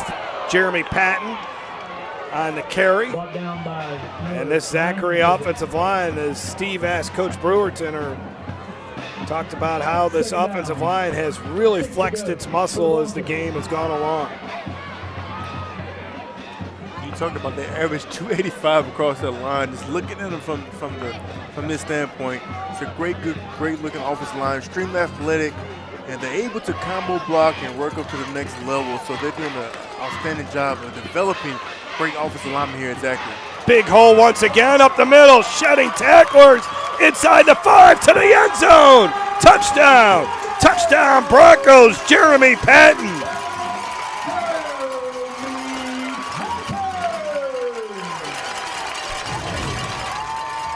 Right here, Jeff. You see the guards pulling around. Jeremy Patton uses his vision, cuts backside, gets upfield, breaks the tackle, gets in the end zone. We talked about earlier the vision of Jeremy Patton. The play design was one way, but he's able to see the whole cut back the other way and gets in the end zone. And that's how you establish yourself in the second half, running the football, being physical, and taking the will out of this defense. And that's what they did on this drive. 28-yard touchdown run. Boston Bentley got that one into through the uprights, and Zachary has its biggest lead of the night as we watch it again from field level. Good vision by Patton. Some power, some strength, enough speed to get into the end zone. And the Broncos They have scored the last 20 points in this game, Derry. They have a lot of momentum, and I think they're very confident in what they're doing right now. You see Jamie Patton is extremely excited, and he should be. A lot of times the running back, you see, okay, how can a guy that's 170 pounds able to break so many tackles? Well, it's about balance and their strength in their lower body, and Patton does a great job of being a great running back. The high school spotlight is in its third season and airs live on Wednesdays at 7 p.m. on the LHSA Network Live channel. The high school spotlight features all the top stories in high school athletics from around the state in all LHSAA sports.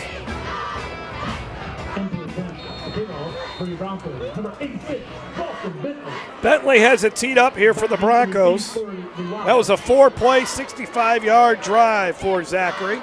Only took a minute, 35 seconds. And the coverage team doing a better job after giving up that long touchdown kickoff return for a touchdown by Marvin Joseph back in the first quarter. That time, Marvin Joseph, a minimal gain on the return. If I'm Central, you got to respond quickly. Obviously, like I said, they got off to a fast start. 2 touchdowns in the first half, and also a kickoff return. And Zachary defense was kind of able to settle that team, settle down in the second quarter. Central offense wasn't able to get anything going. So can they come out in this third quarter, kind of exercise those demons from that second quarter, and come out and get a fast start the third quarter? Looks like they're going to quarterback change as well with Detroit. Plant to start the second half. So we saw Plant on the final drive of the first half. He went 3 for 3 for 27 yards. He also ran for 20 yards. Get the ball out to Marcus Watson. And this Zachary defense has been playing much better since the first quarter. Flying to the football now all of a sudden. Galen Conrad makes the tackle, a gain of only a yard. And Galen Conrad did a great job from that safety position, running that alley, coming down and making the open field tackle.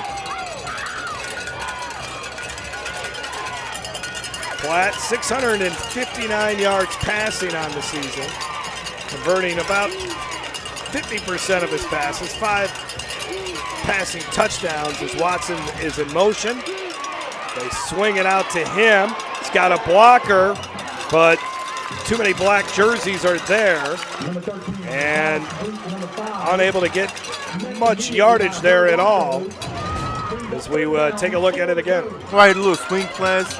And one thing I like about this, Jeff, if you watch this defense, there are literally 10 guys at the football. The only guys not at the football was the defensive back way on across the field. Yeah. So if you get 10 guys flying to the football, you always put yourself in a position to be successful defensively. Jeremiah Smith was able to finally get his arms around Watson.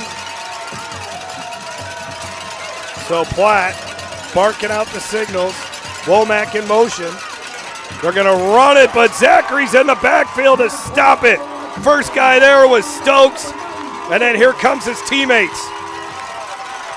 As Central's offense really struggling ever since that explosion there in the first quarter where they scored 3 touchdowns. I'll tell you what, I love watching this outside linebacker, Isaiah Stokes. He is very disruptive. They do a great job of blitzing him from the edge, and he can play in base defense from the edge. At that time, he shoots in, gets in the backfield, and lets big number 666 Calvin Duncan finish up the play. They call Calvin Duncan a space eater, right? That's the definition of a space eater. That's a big human being on the field there. But Isaiah Stokes and his Zachary defense, a little late to the party tonight, but now they're here, and they're doing a good job against this Central offense. That was a 41-yard punt. There you take a look at Calvin Duncan. Does a great job of, like you said, taking on blocks and allowing these linebackers to play free and using his hands, extremely physical. And I'm like what I'm seeing from the Zachary defense so far, and offensively, obviously, they got a spark. Wherever Coach Brewerton told them at halftime, they're taking heed to it. Well, now this Central defense, they got to make a play here. They got to shut down this Zachary running game. It was one of your keys, Derry, at the beginning of the football game. They needed to make this Zachary team one-dimensional in that you take away the run game from them, but Broncos really have the ground game going here, a pickup of about 6. And let me tell you something, Jeff. It's very difficult when the offense starts to lean on you physically and running the football defensively, they can wear you down. So at some point, the Central defense has to not only mentally kind of get back into it, but physically as well, being able to dominate the man in front of you to stop this rushing attack from the Zachary offense. Well, that time there was a guy there in the hole but missed the tackle. That was Jaden Garnett. As Lewis got the carry, and then he was finally tackled by Lane Billings. 3rd down and 1. These running backs in Zachary rarely does the first man tackle them. They do a good job of breaking the first tackle, and that's what you want from your running backs, guys able to make people miss. 3 for 7 on 3rd down is Zachary. Here from their 32. Kirby making sure his running back's in the right spot. You got 8 seconds on the play clock here. And they throw it on 3rd and 1, and they miss Reams. And David Brewerton is not happy on the sidelines. That was a read option, and obviously he didn't read it right. No, look, a little RPO. He probably, if we can take a look at the replay, I don't know if he had an opportunity to hand it off just to pick up 1 yard. You want to trust your running back in the situation, see if you can pick up 1 yard outside a guy in the backfield. But I think what David Brewerton is saying, hey, either give it to your running back or pull him. You got a lot of room off the edge, and you don't want to make a throw in that situation. And give your running back opportunity to break a tackle because they've been doing it all night, especially just 1 yard. How about they're going to go for it on 4th and short here? And it's going to be a hard run up the middle, but they are going to get the first down. Well, same exact play this time, RPO action, but hey, give it to your running back. The guys been playing, both running backs for Zachary have been playing physical all night long, and is able to pick up 1 yard. That's something they can do right here. Breaks the tackle, boom, like I said. All night long, they have broke every first tackle that Central has brought to them, and again, Tyler Lewis, nice physical run. Landon Crochet, who's playing both ways here tonight for Central, made the stop. So now the football at the 34-yard line as we approach the halfway point of this 3rd quarter with Zachary up by 6. Running the football again. This is where you're taking the will away from this Central defense, right? I mean, you just keep bringing these running backs at them. It's hard as a defender to try to catch your breath and get your cleats in the ground and stop this. It's tough. They're doing a great job up front, and like I said, this offensive line averages 285 pounds across the line of scrimmage. And you know, it's two-headed monster for these running backs. They probably are friends, but definitely competing with each other. Look, if you do this, I can do this better, and it makes a great running back tandem. Incomplete as they try to hit Reams. Kirby limping after delivering that pass down the field. And I don't think there's a play defensively that Central doesn't blitz. Look at how many guys are sending that towards the passer. Yeah, they do. They love the blitz, love to bring pressure to try to confuse this offensive lineman. That time they brought 2 or 3 guys that time. There was a penalty, a holding penalty on Zachary. That pushes him back 10 yards to the 31, setting up 2nd and 13 now. So 2nd and 13 is what the play will be here.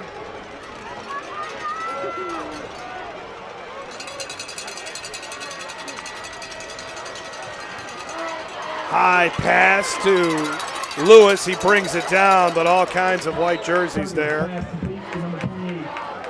Mason Moore, one of the defenders. 3rd and 12, a chance here for Central to get off the field. That's what David Semino was talking about with Steve Schneider before he spoke with his team at half. They got to get off the field on these 3rd down opportunities. And look, again, they're right in their sweet spot. 3rd long opportunity. You know they like to blitz, so look for them to bring some pressure. Also, to be wary of a screen pass away from Zachary. Obviously, that is a blitz beater, and that may be a good opportunity for Zachary at this point. So let's see the chess match and see what they do right here. Under 5 minutes to go. Rolling out. Kirby will throw. Complete. 1st down. What a catch by Reams. That was a great job by Kirby to elude the rush. And then on the run, he hits his junior wide receiver. And that time, Central switched it up. Only rush 3 and drop 8. But Kirby does a great job of rolling out the pocket, keeping his eyes downfield, able to find the open man, Jacoby Reams. in that zone, found him in a soft spot, and picked up a first down. An incredible play that time by Michael Kirby. And I would like to see more of that from the Zachary offense. Get Kirby on the run, give him an opportunity to run or pass. And a lot of times when the running backs can see the full length of the field, their success rate is a lot higher. Zachary gets back to that ground game. Another first down for the Broncos. Tylik Lewis. Well, you knew that was happening. After converting on 3rd and long, they'd go right back to their bread and butter and watch the offensive line go to work. Yeah, they're clicking on all cylinders right now. Quarterback, running backs, offensive linemen, receivers, everybody is in sync, and they're putting on an offensive display on this drive. 12-yard run as we're coming up on the 4-minute mark now to go in the third quarter. Zachary has scored the last 20 points in this one, looking for more. Lewis to the 35, 7-yard gain. I'm Central right now. I may want to just call the timeout. Yeah? To kind of just to settle the defense down. You don't have to, maybe not do too much coaching, but to settle down, let them take a breather, get that bearings, because right now this Zachary offense is basically having their way. Second down, 3 yards to go. 9 plays, 42 yards so far on this drive.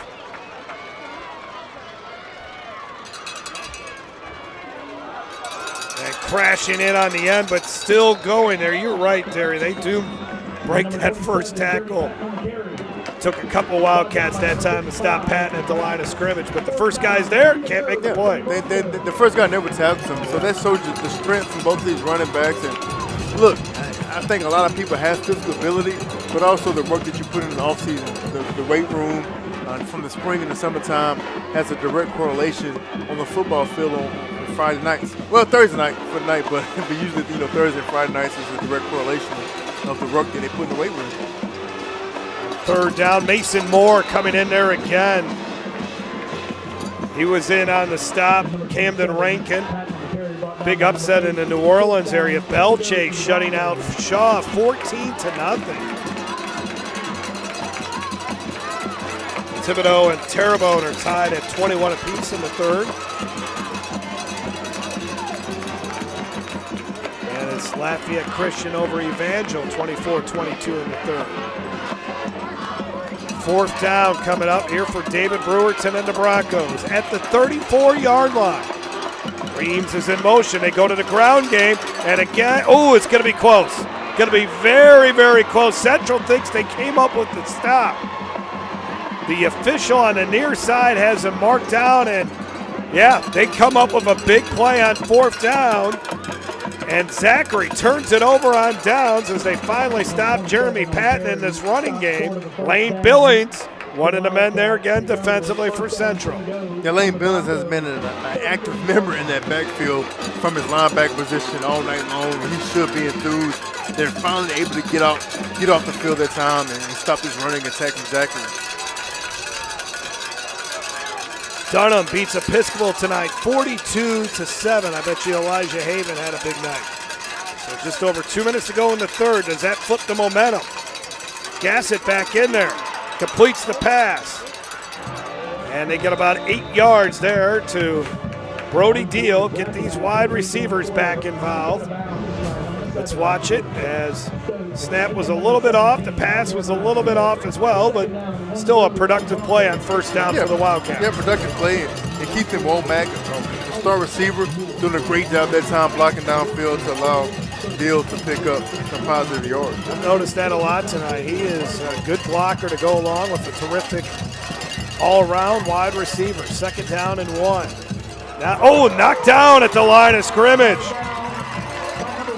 That's Jeremiah Smith, the 3-year starter at cornerback, coming in and making a play.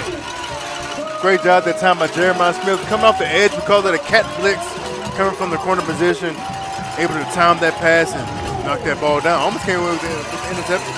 Central, 2 of 7 on third down. The Bronco fans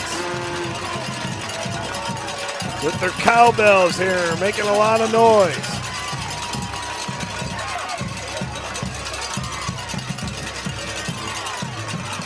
Quarterback run, it's a first down. Smith made the tackle, but Gassiot does enough there to move the chains. And the Wildcat drive continues. Good, tough physical run that time by Mac Gassiot. Breaks to the outside, uses that stiff leg, cuts it back up and inside, and finishes a great physical run that time on Jeremiah Smith. He lets him know about it. Gassiot surveying the defense, looking to his left. Now he throws. He's got his man. Beautiful ball. Complete to Womack. And Central is now in the red zone to the 18-yard line. A little pump fake here. Derry sells it a little bit, and that allows Womack to get past the defender. That pump fake gave him time. That time he found Gassiot streaking down the sideline. A little go route that time. He was able to hold up that safety long enough with that pump fake and found his target. Found his target that time. Gassiot found Womack. At the 18-yard line here for Central.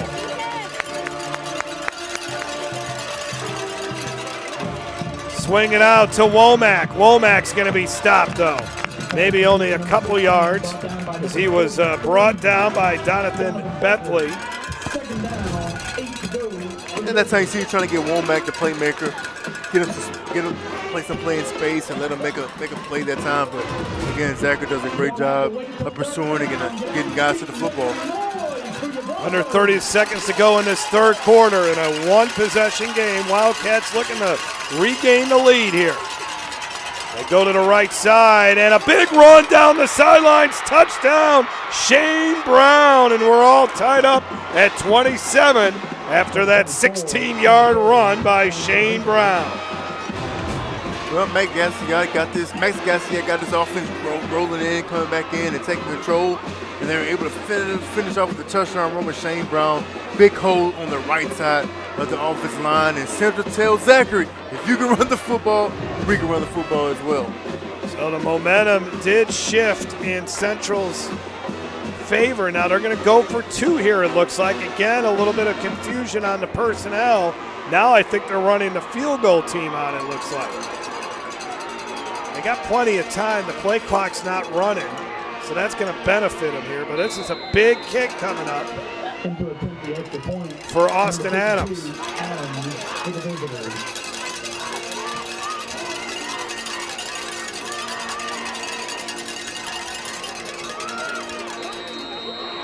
And that's through.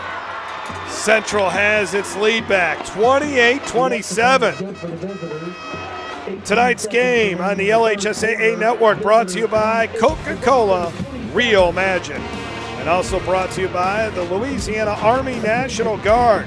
Protect what matters. Also brought to you by Oshner and the Oshner Andrews Sports Medicine Institute, and brought to you by the Louisiana Farm Bureau Federation, the voice of Louisiana agriculture. Jeff Palermo, Derek Beckwith, and Steve Schneider with you. And what a football game here tonight between two East Baton Rouge Parish rivals. That was a 6-play, 67-yard drive, taking a minute 45 off the clock. Gassiot, they put him back in there after we saw Ja'Cory Platt run the offense for 2 series. Gassiot comes in and he picks up where he left off. He was terrific in the first half, going 9 of 10 for 85 yards. He's now in this football game. He's 12 of 14 on the night. Yeah, that drive, that last drive, looked like his first 2 drives of the football game. He was in sync. He was in control of the offense. And then obviously the big throw down the sideline to Keith Womack. Set up that touchdown for Shane Brown to run in. 130 yards passing from Gassiot. And look out, big return here for the Broncos, all the way out to the 48-yard line. And again on the return, it's Kylan Jones for 31 yards.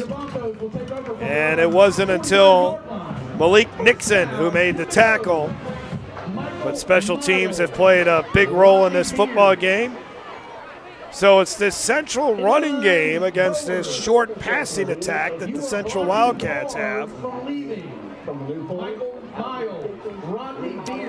One thing I'm impressed from both teams offensively, what they're good at, they're good at. Obviously, you mentioned Central is really good at the short passing attack, and Zachary's really good at the running game. So whatever you're good at, be really elite at it.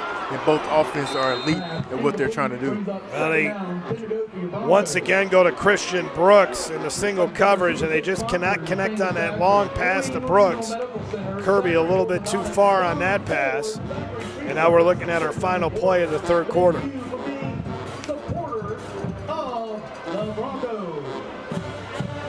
I think those long passes, he's trying to hit Christian Brooks, and at some point, large numbers. If you keep trying, eventually you'll hit one down the field because he does have single coverage on the outside. A little safety help, but I think they do like that matchup. Ship in motion. Not much running room there. Good job by the Wildcats defense, and a little extra shove there, but no flag. No flag. As they picked up about 3 yards, and that will set up a 3rd and long for Zachary when we come back for the fourth quarter from Zachary High School. 28-27. Knew this one would be a heavyweight bout, and it certainly has been that. From Zachary, Louisiana on Halloween Eve. 12 more minutes to go. We'll be back after this on the LHSA Network. At Auctioner, we know healing is a team sport. That's why we've partnered with world-renowned orthopedic surgeon Dr. James Andrews to create the Auctioner Andrews Orthopedics and Sports Medicine Institute. Whether you're a professional athlete or a weekend warrior, our team of specialists are dedicated to getting you back in the game. So whatever your reasons are for reaching your personal best, we've only got one: you. Auctioner Andrews Institute. Long live you. The LHSAA Network TV app features a 24/7 live channel as well as on-demand content with all the high school sports you want, and it's totally free. The app is available for download on TV-connected devices, including Roku, Apple TV, and Amazon Fire TV. It's the only place where every day is game day. Download the LHSAA Network TV app today. 28-27, Central leading Zachary as we begin the fourth quarter. From Zachary High School, Jeff Palermo, Derry Beckwith, Steve Schneider down on the sidelines. David Brewerton has been involved in these type of games during his dozen years here.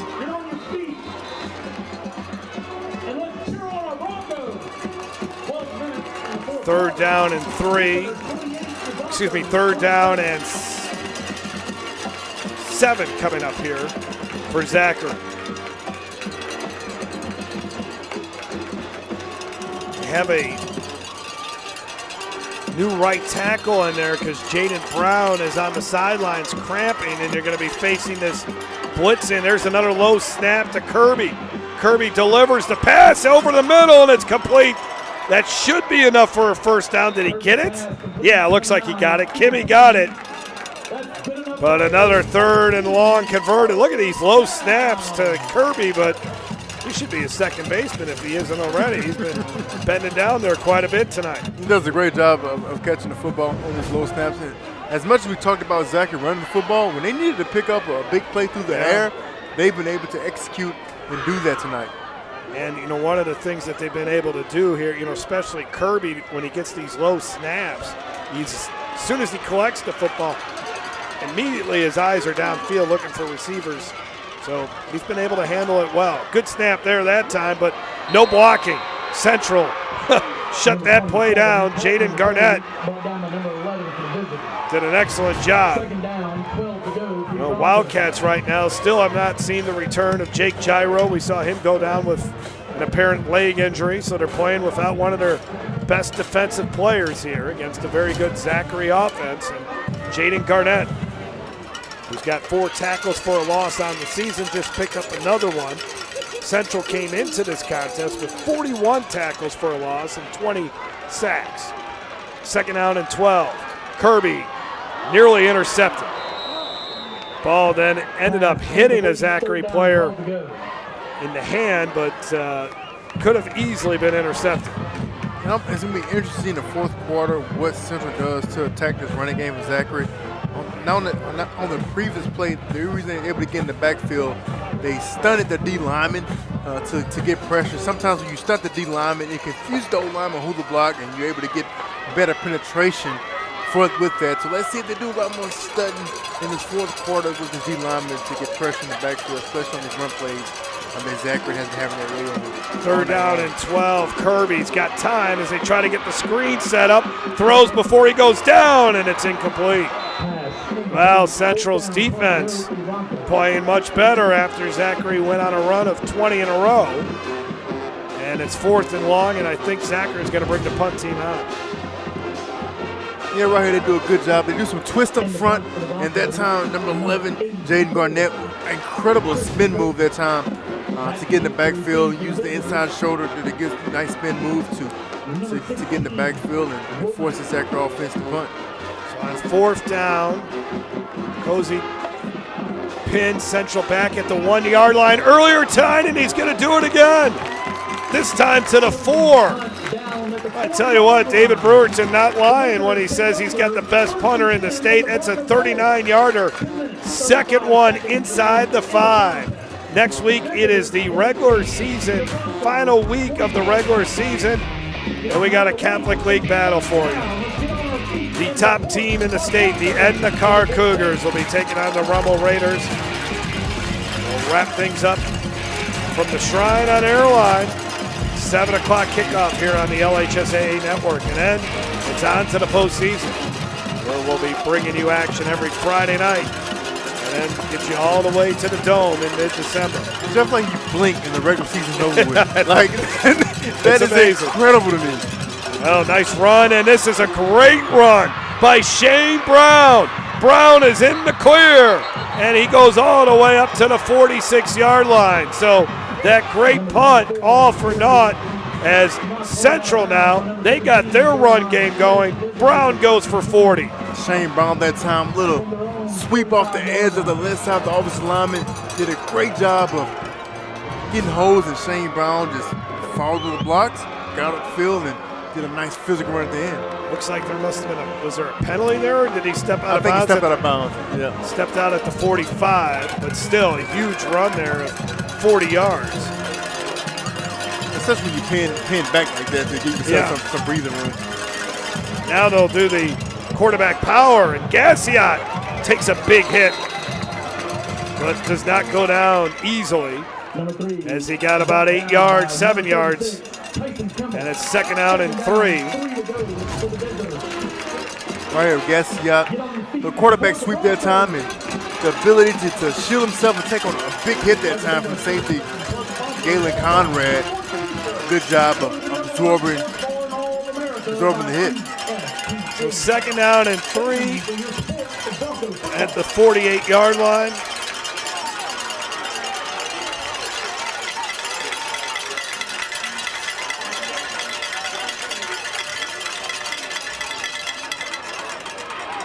And again, good running by Brown.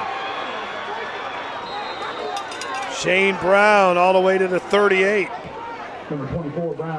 So right now he looked like, Central's taking a page out of Zachary's book. Tough physical running. The linemen are doing a great job of sealing the edge and working up to the second level.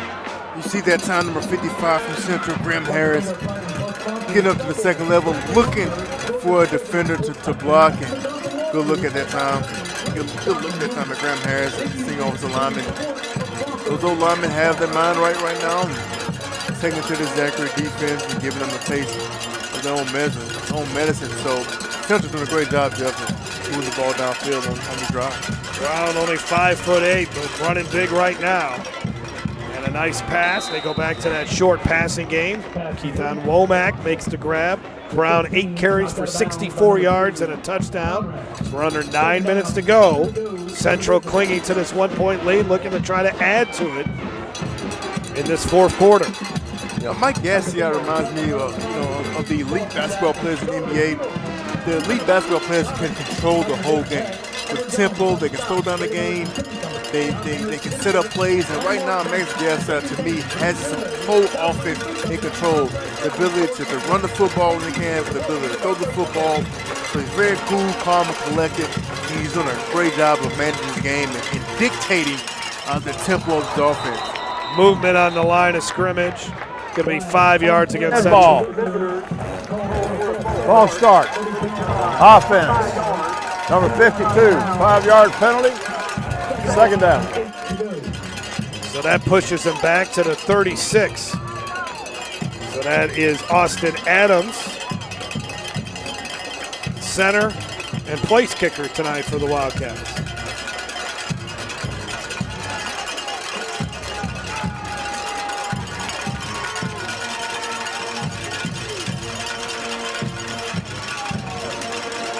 Gassiot steps into one, and that's complete.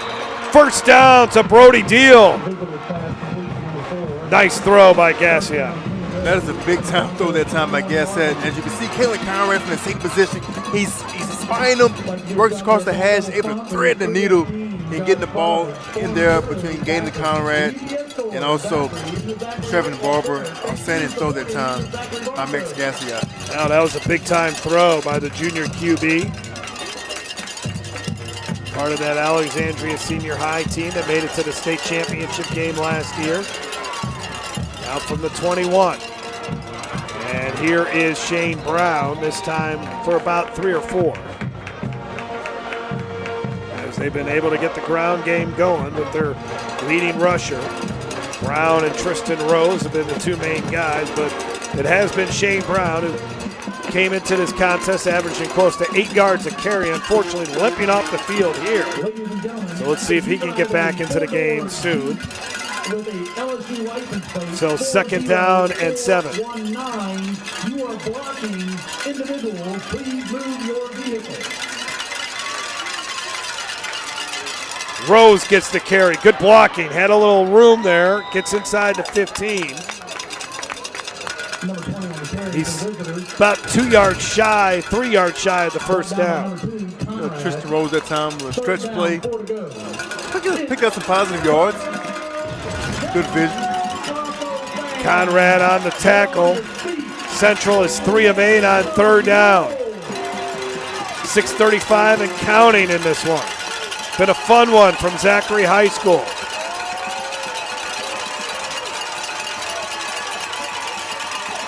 Gassiot, he's got 6 seconds on the play clock. Womack's in motion, got 1 second on the play clock. Semino was running down the sidelines to call the timeout. So that'll give us a chance to catch our breath. We'll take the break with them. We'll be back after this. So it's going to come down to this. Can they do it?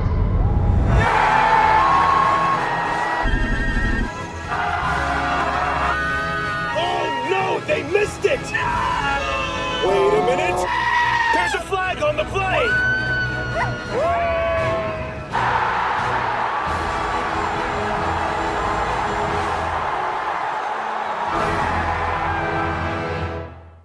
For over 100 years, our families have gathered together to share with each other our challenges and hopes, to take this light we've been gifted and paint a brighter future for the next generation. The seeds we plant today are the bounty we harvest tomorrow. As farmers, we know that together we're stronger than we could ever be apart. We're the Louisiana Farm Bureau, and we're the voice of Louisiana agriculture. 28-27, Central leading Zachary. 6:15 to go. Jeff Palermo, Derry Beckwith, and Steve Schneider with you from the 15-yard line here for the Wildcats. Gassiot, a couple wide receivers to his left, one to his right. Tristan Rose is the H-back in motion. Gassiot has time, pocket breaks down, trying to run for it, and he can't get it. Great job by Isaiah Stokes. So with no field goal kicker, you're going for it on 4th down. Isaiah Stokes again, causing disruption in that backfield. Does a great job of using his hands, getting off a block and getting Max Garcia down in the backfield.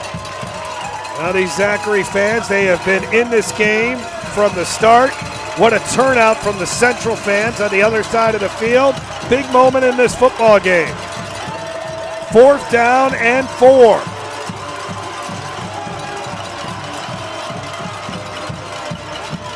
To Womack. Womack hurdles a defender, and he's got the first down. That's what big-time players do, Derry. That was an incredible move that time by Womack. To able to elude the defender on 4th down and 1. Jumps up, breaks the tackle, and picks up the first down for the Central offense.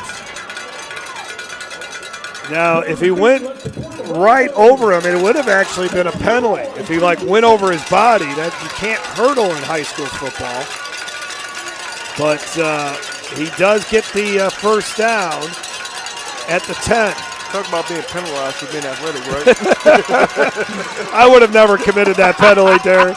Big run off the left side here with Tristan Rose. You never got that penalty. No, I would have never committed that one. Stop by number 3, Zachary Hogan. 1st and goal at the 7. 2nd and goal actually coming up here. You got a penalty for being too physical, run over the defender. Yeah, you're right. Okay. Yeah, that makes sense. My nasty stiff arm that I used to have there. Too much.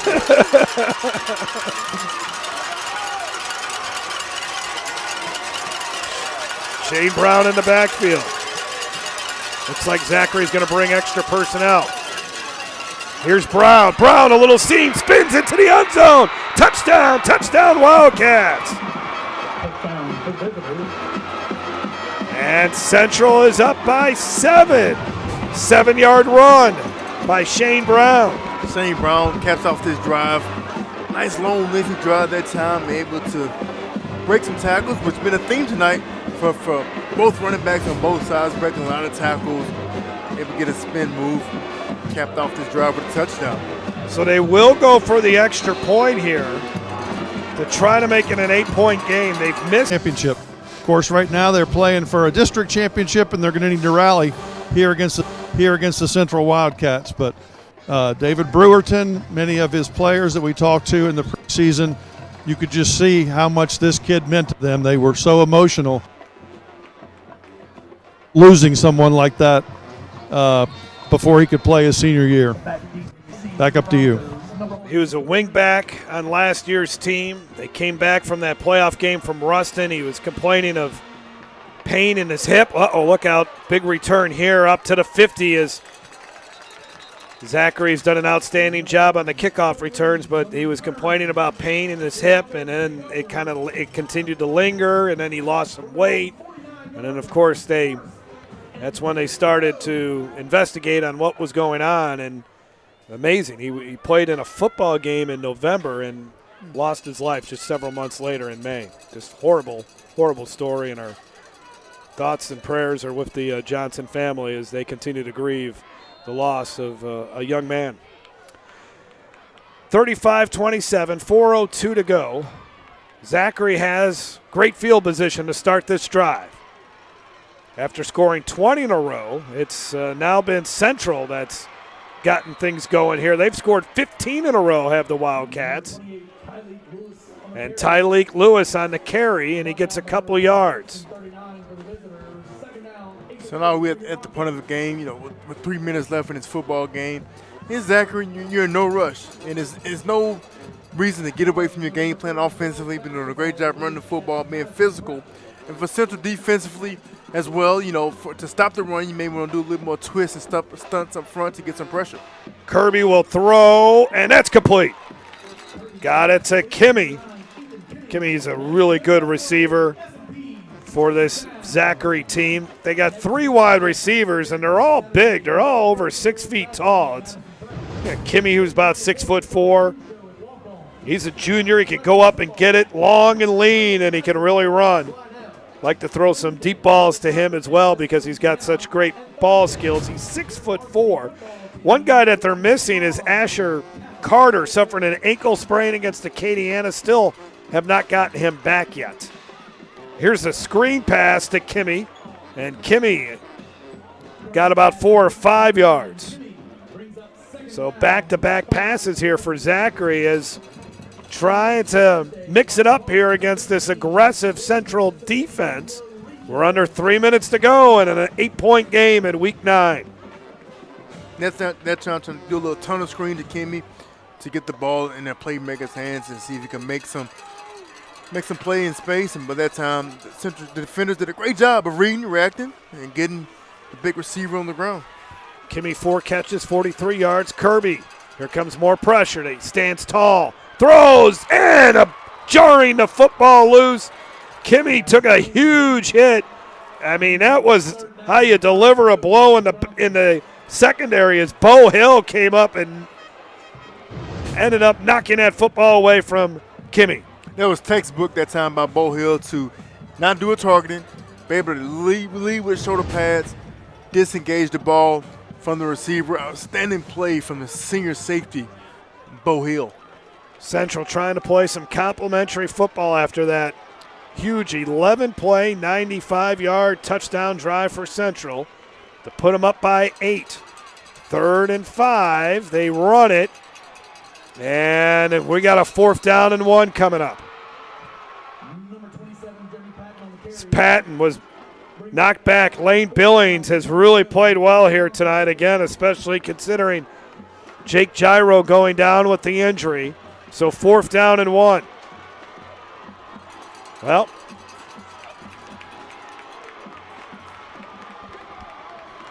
Zachary has converted a couple times on 4th down. As you take a look at Drew Nettles, one of the assistant coaches here for Zachary. Zachary's 2 of 4 on 4th down. And offsides is Central. Trying to time the blitz. Marvin Joseph got into the neutral zone. Dead ball foul, encroachment. Defense, number 24. 5-yard penalty, 1st down. Well, that's the second time that's happened tonight, right, on 4th down? It has. It did a great job that time with the snap count. And if you're Central, obviously the first thing you want to look at the ball, but I think they got a little overzealous that time. 4th and 1, you want to get penetration. Zachary took advantage of that, trying to get that penetration from doing a hard count and able to pick up an easy 1st down. 6th penalty of the night for Central. 3 of them have led to Zachary 1st downs. Now from the 23, Kirby calls for the snap. Kirby, single coverage, and did he catch it? Yes, he did. Touchdown, Kimmy. How did he grab that thing? What a play as he beat Dylan Thompson. And the Broncos are a 2-point conversion away from tying. That was a 23-yard touchdown pass. And that was what we call a grown man catch. That time, Ethan Kimney, look at the concentration, the physicality. Oh. Throws the defender on the ground. It's a big man, big target. Outstanding young prospect that time, and he wanted that touchdown more than the defender that time. What a throw. That's the second time Kirby has thrown a touchdown pass to Kimmy. And it's been a jump ball situation, and Kimmy's been able to win it.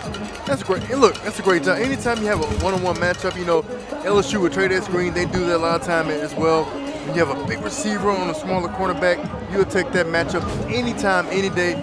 All you have to do is tell the quarterback, look, throw it in the vicinity of the receiver where he's able to catch it. And that time, that's what they did. Kimmy, 5 catches, 66 yards, and 2 touchdowns. So what do you do on this 2-point conversion?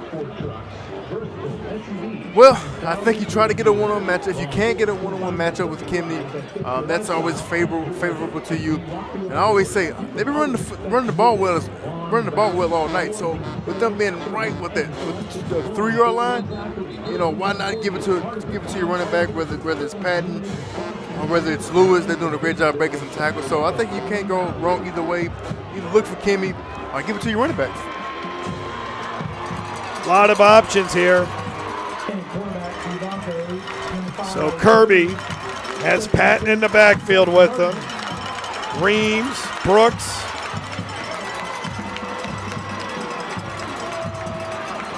Here we go. Oh, the Philly special's coming, and they knock it away. They knock it away. Wildcats still up by 2. Flags fly. Well after the play. Oh, boy, they tried a trick on Halloween Eve. Turns out to be a big treat for the Central Wildcats defense as they come up with a big play. We'll see what the flag is all about.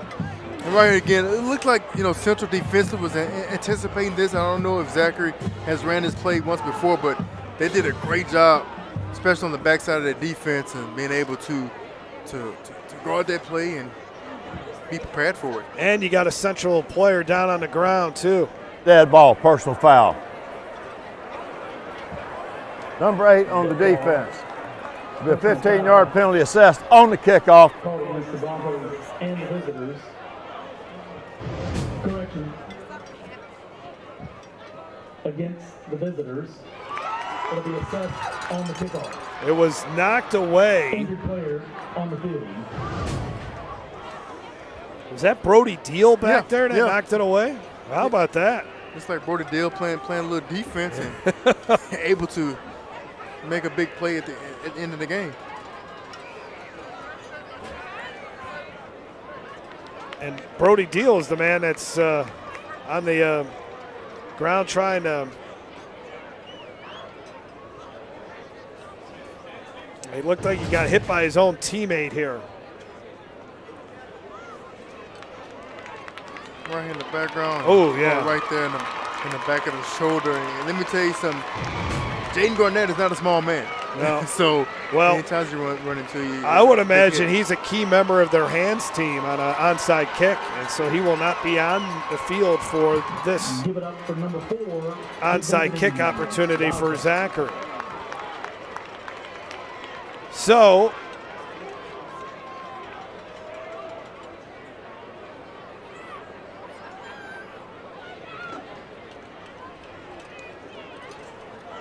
where they're going to kick this thing from.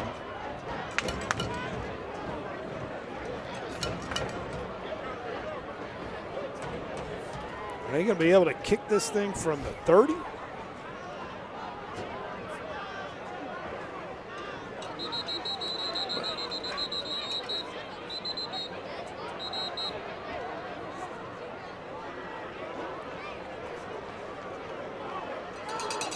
So there had to be 2 personal foul penalties there. One. Also, 2 Zachary, if they do get this, do recover, they have 2 timeouts as well to work with. Yeah.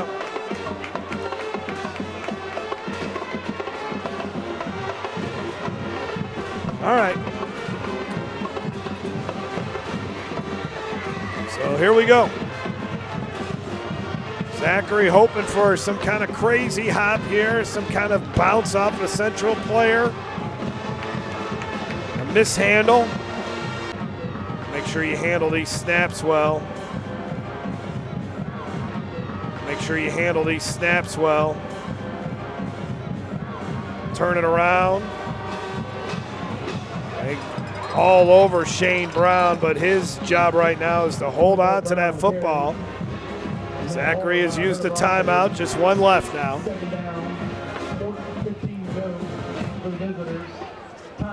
Zachary was hoping to win tonight and set up a big matchup against Catholic High, and then beat the Bears next week and win a district championship. Beat the Bears next week and win a district championship, but unless there's a minor miracle here, that does not appear it will happen. As we take a look at these power ratings in Division I non-select, Central will wrap up its season by hosting Scotlandville next week. But Zachary in a good spot to where they can be hosting potentially all the way through the quarterfinals. Might have to make a trip to West Monroe or something like that in the semis, but they've gone on the road before and won, and they've gone up to North Louisiana and won in the semis. Central would love to be in that top 8. Again, and you're a good chance anyways, a good chance of hosting through the quarterfinals. Of course, if there's upsets and so forth. Maybe that changes a little bit, but so Central basically has to run 2 more plays here without any major screw-ups.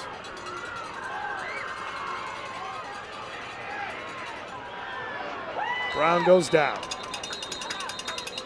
And Zachary uses its final timeout. On the carry, met at the line of scrimmage by number 34. So with the 40-second play clock, it really just makes it very difficult here for David Brewerton to get the ball back. It does. I mean, there's a possibility, I suppose, that Central may have to punt. So let's see. We wrap up the regular season on the LHSA network at the Shrine on Airline next Thursday night. In a Catholic League matchup and the car. I think it's nearly unanimous, Derry, that they're the best team in the state. With the Rummel Raiders, Nick Monica will have that team ready to play. And the Division I select postseason should be a lot of fun to watch as well. Could Alexandria Senior High get back? I think everyone will be looking at the brackets and seeing where Central and Carr might connect. And, you know, a team like John Curtis, I would never count them out as well. They could play their best football in the postseason for sure.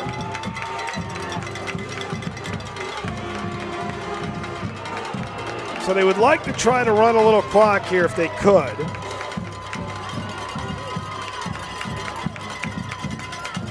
Before the plays blown dead. So Gassiot will run. Gassiot is going to get the first down and more. As that's the way you put an exclamation point on this one. The junior QB has been outstanding all night long and breaks a long 42-yard run, and Central is coming out of Zachary with a win. Well, that's how you end a football game. That time, little quarterback sweep action. Gassiot taking good care of the football, following his blockers, gets upfield, and Shane Brown, the running back, finished the play blocking downfield. Great job by the Central team to come into a hostile environment against a rivalry, against a Zachary team who was fighting for a district title, and maybe come away with a victory. And it's huge for the Central football team. Gassiot takes a knee, and that does it. The Central Wildcats have had some nice wins this season, beating the likes of De La Salle, Denham Springs, Cecilia. But this is their biggest win of the year. Coach David Simino has this team playing the way it should be entering the postseason. They'll wrap up the regular season against Scotlandville next week. Good chance that they'll be 8-2 going into the postseason. For Zachary, they will wrap up the regular season at Memorial Stadium a week from tonight, taking on the Catholic High Bears. What a ball game from Zachary as the Central Wildcats get a huge win on the road, beating the Broncos by 2. Buying online is easy, but not when it comes to buying medications. Counterfeit pills and other illicit substances are being laced with fentanyl. Kids are dying from these fake pills. Fentanyl is 50 times stronger than heroin. A lethal dose is smaller than a pencil point. Worse yet, medical professionals can't tell the difference between real pills and their counterfeits. Don't take anything that doesn't come from your doctor. Buying online can leave you flatlined. At Ochsner, we know healing is a team sport. That's why we've partnered with world-renowned orthopedic surgeon Dr. James Andrews to create the Ochsner Andrews Orthopedics and Sports Medicine Institute. Whether you're a professional athlete or a weekend warrior, our team of specialists are dedicated to getting you back in the game. So whatever your reasons are for reaching your personal best, we've only got one. You. Ochsner Andrews Institute. Long live you. The LHSAA Network TV app features a 24/7 live channel as well as on-demand content with all the high school sports you want, and it's totally free. The app is available for download on TV-connected devices, including Roku, Apple TV, and Amazon Fire TV. It's the only place where every day is game day. Download the LHSAA Network TV app today. You can run and you see right at the spin to get in the end zone. It was a big factor, especially down the stretch, of getting Central a victory tonight. So great game by the running back, Shane Brown. 12 carries, 70 yards, 2 touchdowns. Also caught 5 passes for 49 yards. Our Steve Schneider is standing next to Shane Brown, our player of the game. All right, we've got I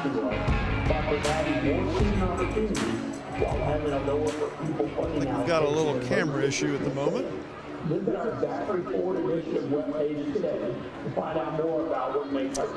All right, Shane, congratulations, Louisiana Army National Guard, player of the game. You provided the spark that was much needed to take the lead and win this game. Tell us about your mindset and kind of what you were thinking and feeling in that moment. Yes, sir. Yes, sir. My mindset, I'm just thinking about God. And Coach Semino bring it up in meetings all the time. God. We're a big Christian-heavy team. Like, that's one thing they go do. If we go do something, we go talk about the word. So it's not me, it's God. All praise to God, my Heavenly Father God. That's how I got it started. That's where the spark come from, God. Yes, sir.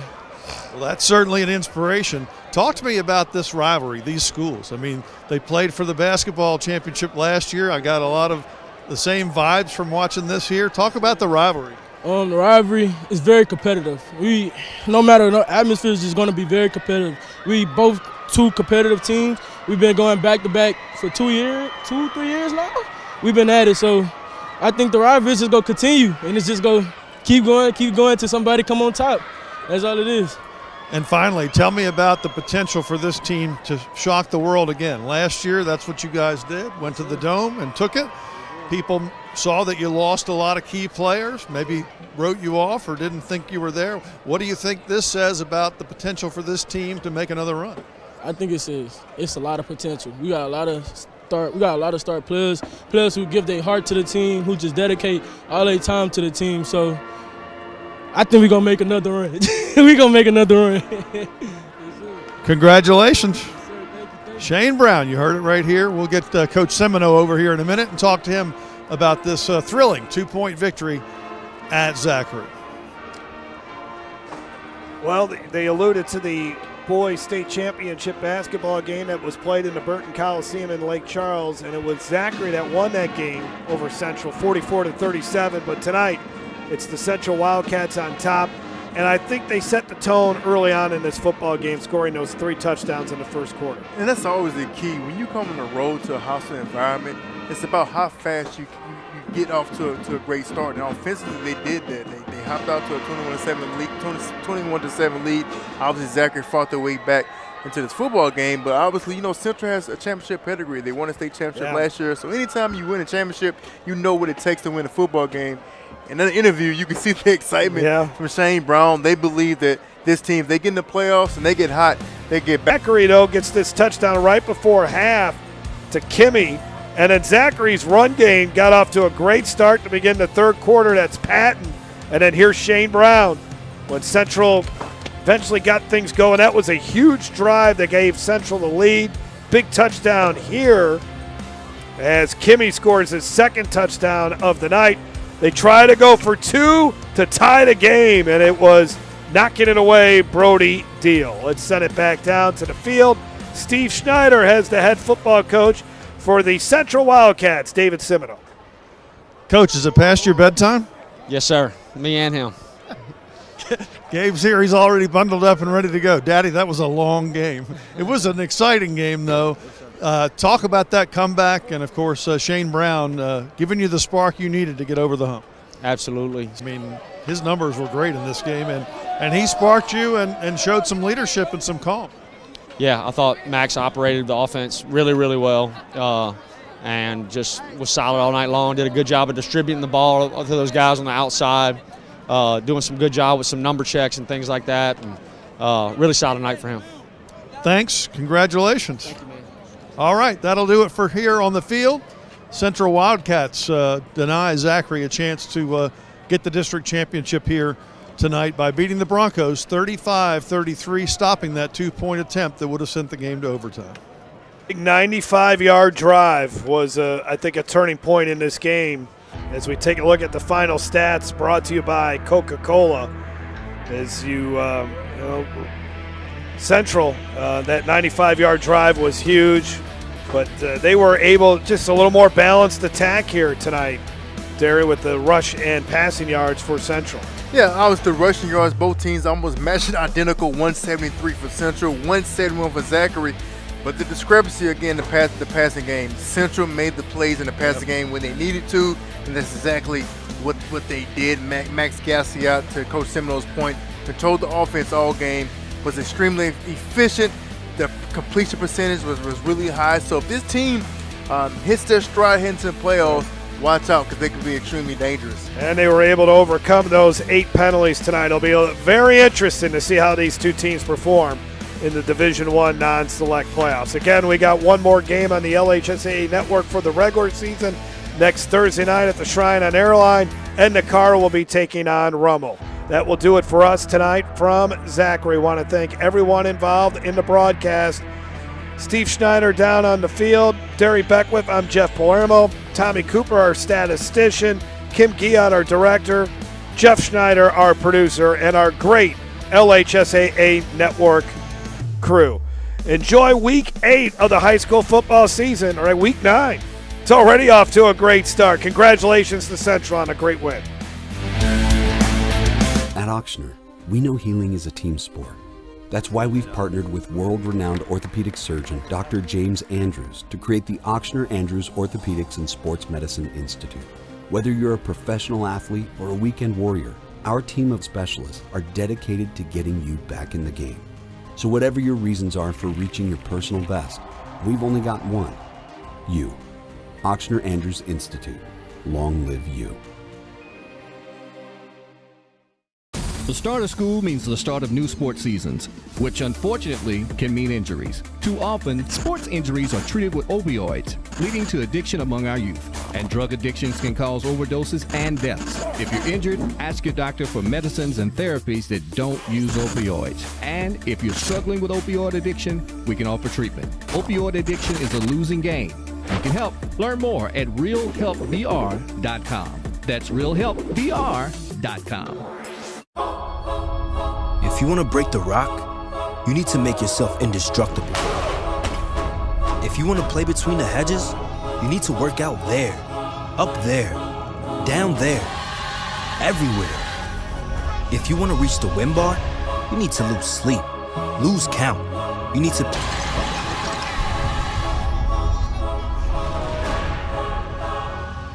For over 100 years, our families have gathered together to share with each other our challenges and hopes, to take this light we've been gifted and paint